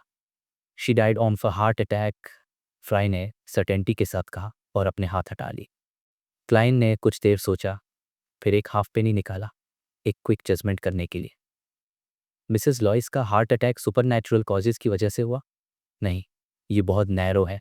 आंसर मिसलीडिंग हो सकता है। हम there are supernatural factors influencing Mrs Lois's death. I will use that. उसने क्विकली एक स्टेटमेंट डिसाइड किया। जैसे ही उसने स्टेटमेंट रिसाइट किया, क्लाइन मिसेस लॉइस के कॉर्प्स के साइड में चला गया। उसकी आंखें डार्क हो गईं जब उसने कॉइन टॉस किया। कॉइन की साउंड रूम में रिवर्बरेट हुई जब वो गिरा, सीधा क्लाइन की पाम में। इस बार किंग का पोर्ट्रेट ऊपर की तरफ था। इसका मतलब था कि मिसेस लॉइस की डेथ को सुपरनैचुरल फैक्टर्स इन्फ्लुएंस कर रहे थे। क्लाइन ने सोचा कि अगर कोई पूरा दिन काम करे तो ज़्यादा से ज़्यादा 7 क्रेट्स बना सकता है। जब वो तीनों वेस्ट बरो के वर्कहाउस के दरवाजे पर पहुंचे तो उन्होंने अपने आइडेंटिटी डॉक्यूमेंट्स डोरकीपर को दिखाए, जो लाइन में लगे हुए लोगों को घमंड से देख रहा था। फिर उन्हें वर्कहाउस के अंदर ले जाया गया। वर्कहाउस एक पुरानी चर्च से ट्रांसफॉर्म किया गया था। मास हॉल में हर तरफ मैट्रेसेस एंड हैमॉक्स लगे हुए थे। पसीने की पंजेंट स्मेल एथलीट्स फट की स्मेल के साथ हर कोने में फैली हुई थी। हॉल के अंदर और बाहर बहुत सारे गरीब फैमिलीज थे। कुछ लोग हैमर से पत्थर तोड़ रहे थे, कुछ ऑकम पिक कर रहे थे, कोई भी फ्री नहीं था। फ्राई ने क्लाइन और लियोनार्ड को बिना ज़्यादा इमोशन के ब्रीफली एक्सप्लेन किया कि 1336 में एस्टैब्लिश हुए पुअर लॉ ने एक रूल एनफोर्स किया था ताकि गरीब लोग वर्क हाउसेस पर ज़्यादा रिलाई ना करें और स्काउंड्रल्स ना बन जाए। इस रूल के हिसाब से हर गरीब आदमी वर्क हाउस में ज़्यादा से ज़्यादा 5 दिन ही रह सकता है। ज़्यादा टाइम रहने पर उसे बाहर निकाल दिया जाएगा। उन 5 दिन के दौरान उन्हें मैनुअल लेबर करना पड़ेगा, जैसे पत्थर तोड़ना या ऑकम पिक करना। ये वही टास्क्स हैं जो प्रिजन में क्रिमिनल्स करते हैं। लियोनार्ड ने अपना मुंह खोला और किसी को श्योर नहीं था कि वो टीच कर रहा है या एक्सप्लेन कर रहा है। उसने कहा कि जब वो इस वर्क हाउस से निकलते हैं तो वो दूसरे वर्क हाउस में जा सकते हैं। ऑफ कोर्स वो मूव इन नहीं कर पाएंगे। है शायद कुछ लोगों के लिए गरीब लोग क्रिमिनल्स जैसे होते हैं। क्लाइंट चुप था। उसने कहा, पिकिंग ऑकम। उसे समझ नहीं आ रहा था कि वो और क्या पूछे। फ्राई रुका और उसने ज़मीन पर एक बर्न्ट मार्क ढूंढा। उसने बताया कि पुरानी रस्सियों के फाइबर्स एक्चुअली बोट्स में गैप्स सील करने के लिए ग्रेट मटेरियल होते हैं। कुछ मिनट बाद वर्कहाउस के डायरेक्टर और पास्टर दौड़ते हुए आए। दोनों ही लगभग 40 साल के थे। लियोनार्ड ने ज़मीन पर बने हुए राख के निशान की तरफ इशारा करते हुए पूछा कि क्या सैलस ने ही आग लगाई थी और सिर्फ वही जलकर मरा। वर्कहाउस का डायरेक्टर, जिसका माथा चौड़ा और उबड़ खबर था, इंस्पेक्टर मिचेल जिस जगह को पॉइंट कर रहा था, उसने अपनी नीली आंखों से उस एरिया को देखा और हाँ में सर हिलाया। उसने कंफर्म किया कि हाँ, सैलस ने ही आग लगाई थी। क्लाइंट ने पूछा कि क्या आग लगाने से पहले सैलस ने कोई अजीब हरकत की थी। वर्कहाउस के डायरेक्टर ने सोचा और बताया कि जो आदमी उसके बगल में सोता था, उसके हिसाब से सैलस अक्सर ये बोलता रहता था कि भगवान ने मुझे छोड़ दिया है, दुनिया बहुत गंदी है, मेरे पास कुछ नहीं बचा है, और ऐसे ही कुछ नेगेटिव बातें करता रहता था। वो रिसेंटमेंट और होपलेसनेस से भरा हुआ था, लेकिन किसी को भी उम्मीद नहीं थी कि वो सारे कैरोसिन लैंप्स तोड़ देगा और सबके सोते वक्त आग लगा देगा। डायरेक्टर ने भगवान का शुक्रिया अदा किया कि किसी ने टाइम पे देख लिया और उसके बुरे काम को रोक दिया। फिर क्लाइन और लियोनार्ड ने कुछ लोगों को ढूंढा जो सैलस के बगल में सोते थे, और उस गार्ड को भी ढूंढा जिसने ट्रेजेडी को रोका था। लेकिन उन लोगों के पास बताने के लिए कुछ नया नहीं था। ऑफ कोर्स उन्होंने स्पिरिट विजन, डिविनेशन और दूसरे तरीकों का यूज़ किया ये चेक करने के लिए कि कोई झूठ तो नहीं बोल रहा या गलत इन्फॉर्मेशन तो नहीं दे रहा। लियोनार्ड ने डायरेक्टर और पास्टर के जाने का वेट किया और फिर अपना ओपिनियन बताया। उसने कहा कि ऐसा लगता है कि सैलस के दिमाग में रिवेंज और सेल्फ डिस्ट्रक्शन का आइडिया बहुत पहले से था। उसके हिसाब से ये एक नॉर्मल केस लगता है। क्लाइन ने सोचते हुए कहा कि उसकी डिविनेशन के हिसाब से इस केस में कोई सुपरनैचुरल फैक्टर्स इन्वॉल्व्ड नहीं थे।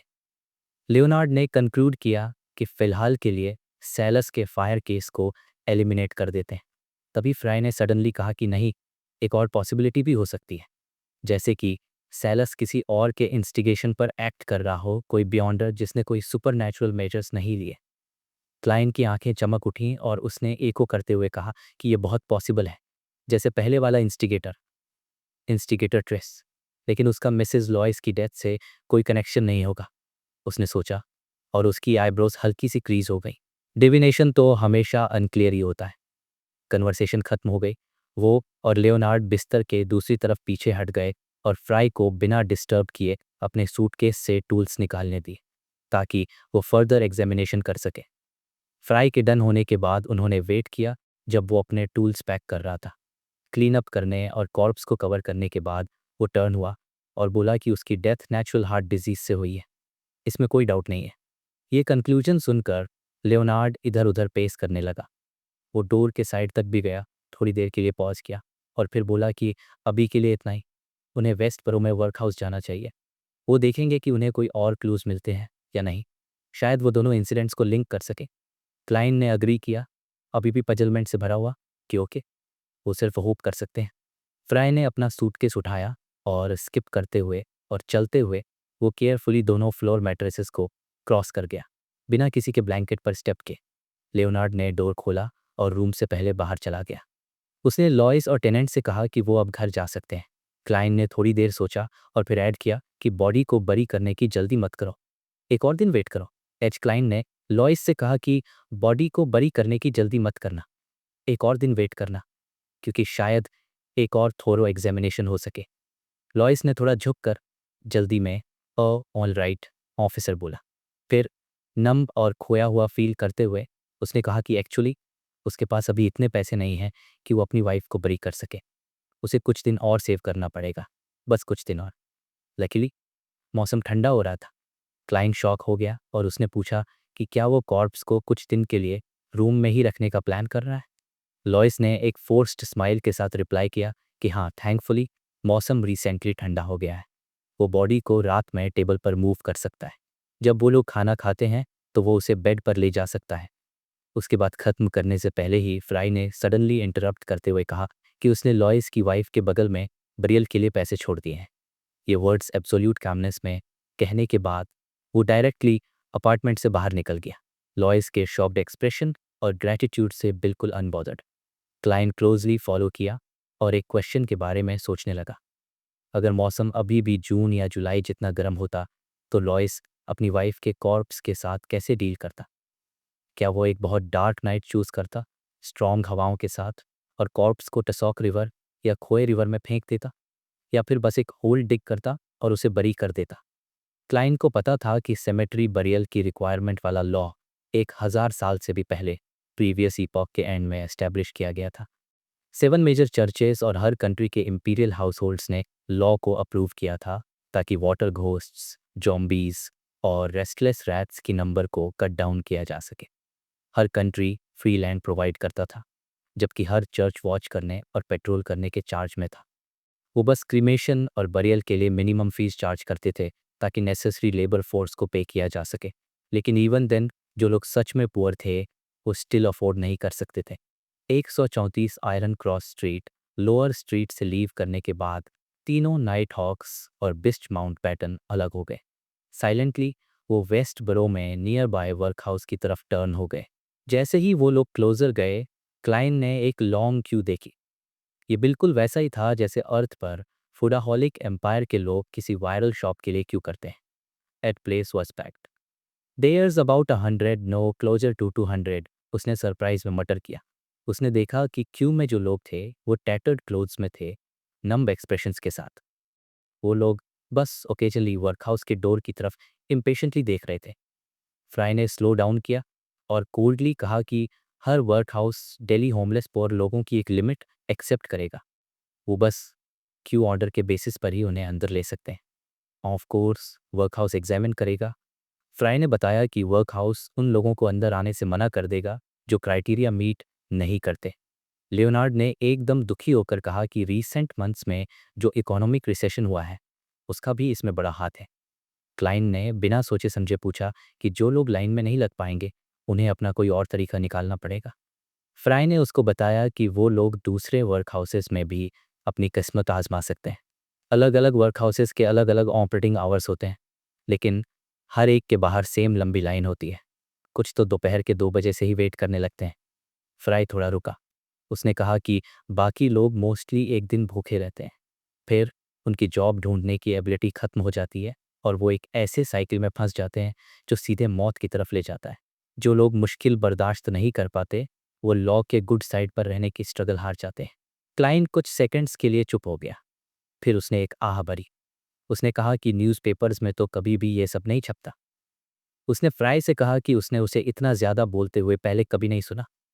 फ्राई ने अपना कोल्ड एटीट्यूड मेंटेन करते हुए बताया कि वो कभी गॉडेस के एक वर्कहाउस में पास्टर था। लगता है कुछ सुपरनैचुरल चक्कर है। क्लाइंट की आंखें फिर से नॉर्मल हो गईं और उसने लियोनार्ड और फ्राई को देखा। लियोनार्ड अचानक से हंस पड़ा। उसने कहा कि वह कितना प्रोफेशनल। सीएल का टाइटल तो बनता है। Are you trying to hint at something? Client अपने मन में सोच रहा था। फ्राई ने अपना सूटकेस खोला और एक सिल्वर नाइफ और कुछ और टूल्स निकाले। थोड़ा रुककर उसने पूछा, कॉर्प्स तो बता रहा है कि हार्ट अटैक से ही मरी है। तुम्हारे पास कुछ और तरीका है क्या, और डिटेल में पता करने का? क्लाइंट ने सीरियसली नॉड किया और कहा, मैं मीडियमशिप रिचुअल और ड्रीम डिविनेशन को कंबाइन करने की कोशिश कर सकता हूँ। होपफुली मिसेस लॉयस की बची हुई स्पिरिचुअलिटी से कुछ तो पता चल जाएगा। फ्राई अभी भी कोल्ड और रिजर्व था। वो 2 कदम पीछे हट गया और बोला, ट्राई करो। उसने अपना सिर क्लाइंट की तरफ घुमाया, फिर अचानक से बिना टोन में ज़्यादा चेंज किए साई करते हुए बोला, तुम्हें ऐसी सिचुएशंस की आदत पड़ती जा रही है। It's not like I wanted it. Client को तो रोना आ रहा था। फिर उसने एक्सट्रैक्ट्स, एसेंशियल ऑनील्स और हर्बल पाउडर की बॉटल्स निकाली। जल्दी से उसने मीडियम शिप रिचुअल सेटअप कर दिया। वो स्पिरिचुअलिटी वॉल के बीच में एवरनाइट गॉडेस के ऑनर टाइटल्स चैंट करने लगा और हर्मीस में प्रेयर्स रिसाइट करने लगा। जल्दी ही उसके आसपास हवा घूमने लगी और लाइट डिम होने लगी। क्लाइंट की आंखें पूरी तरह से ब्लैक हो गईं और उसने डिविनेशन स्टेटमेंट रिपीट किया, मिसेस लॉयस की डेथ का कारण, मिसेस लॉयस की डेथ का कारण। टसहती थी वो खड़े खड़े ही ड्रीमलैंड में एंटर कर गया और उसने एक ट्रांसल्यूसेंट स्पिरिट को कॉर्प्स के आसपास मंडराते हुए देखा। फिर उसने अपना इल्यूजरी राइट हैंड मिसेस लॉइस की बची हुई स्पिरिचुअलिटी को टच करने के लिए एक्सटेंड किया। एक पल में उसके सामने लाइट बर्स्ट हुई और सीन्स एक के बाद एक फ्लैश होने लगे। एक स्किनी और सैलो लेडी फटे हुए कपड़ों में मैच बॉक्सेस बनाने में बिजी थी। वो अचानक से रुकी और अपने चेस्ट को पकड़ा। वो अपने 2 बच्चों से बात कर रही थी। उसका बॉडी वेवर कर रहा था जब वो हाँफ रही थी। वो ब्लैक ब्रेड खरीद रही थी जब किसी ने अचानक उससे पैट किया। वो बार बार हार्ट अटैक के सिम्टम्स एक्सपीरियंस कर रही थी। उसे बहुत थकान हो रही थी और वो बिस्तर में लेट गई, लेकिन फिर कभी नहीं उठी। क्लाइन ने हर एक डिटेल को ऑब्जर्व किया, इस इरादे से कि शायद कोई सुपरनैचुरल फैक्टर का ट्रेस मिल जाए। लेकिन जब सब कुछ खत्म हो गया तो उसे कोई क्लू नहीं मिला। जैसे ही वो ब्लरीनेस टूटी, क्लाइन ड्रीमलैंड से निकलकर रियलिटी में वापस आ गया। उसने स्पिरिचुअलिटी की वॉल को डिस्पेल किया और फ्राई और लियोनार्ड जो वेट कर रहे थे और लियोनार्ड जो अम्यूज़ हो रहा था, उनसे कहा कि कोई डायरेक्ट सिम्पटम्स नहीं थे। ज़्यादातर सीन्स रिवील कर रहे थे कि मिसेस लॉइस को बहुत पहले से हार्ट की प्रॉब्लम थी। सिर्फ एक सीन डिफरेंट था, जब मिसेस लॉइस को किसी ने पीछे से पैट किया था। वो हाथ फेयर और स्लेंडर था, क्लियरली किसी औरत का। लियोनार्ड ने एक पोइट की तरह इमोशनली साई करते हुए कहा कि ऐसी फैमिली के लिए वो डॉक्टर के पास तब तक नहीं जाते जब तक बहुत ज़्यादा बीमार ना हो, और अगर वो किसी फ्री चैरिटी हॉस्पिटल में लाइन में भी लगते तो टाइम उनके पास लूज़ करने के लिए नहीं होता। एक दिन बिना काम किए मतलब अगले दिन टेबल पर खाना नहीं। फ्राई ने बिस्तर पर पड़े कॉर्प्स को देखा और लाइटली साई किया। क्लाइन कुछ बोलने ही वाला था कि लियोनार्ड जल्दी से अपने पेंसिव स्टेट से बाहर आया और थॉटफुली कहा कि क्या वो इम्प्लाई कर रहा है कि सुपरनैचुरल फैक्टर तब आया जब मिसेस लॉइस को पैट किया गया? क्या वो स्लेंडर हाथ किसी लेडी या मैडम का था? क्लाइन ने नॉड किया और रिप्लाई किया कि हाँ, लेकिन ये सिर्फ उसका इंटरप्रिटेशन है।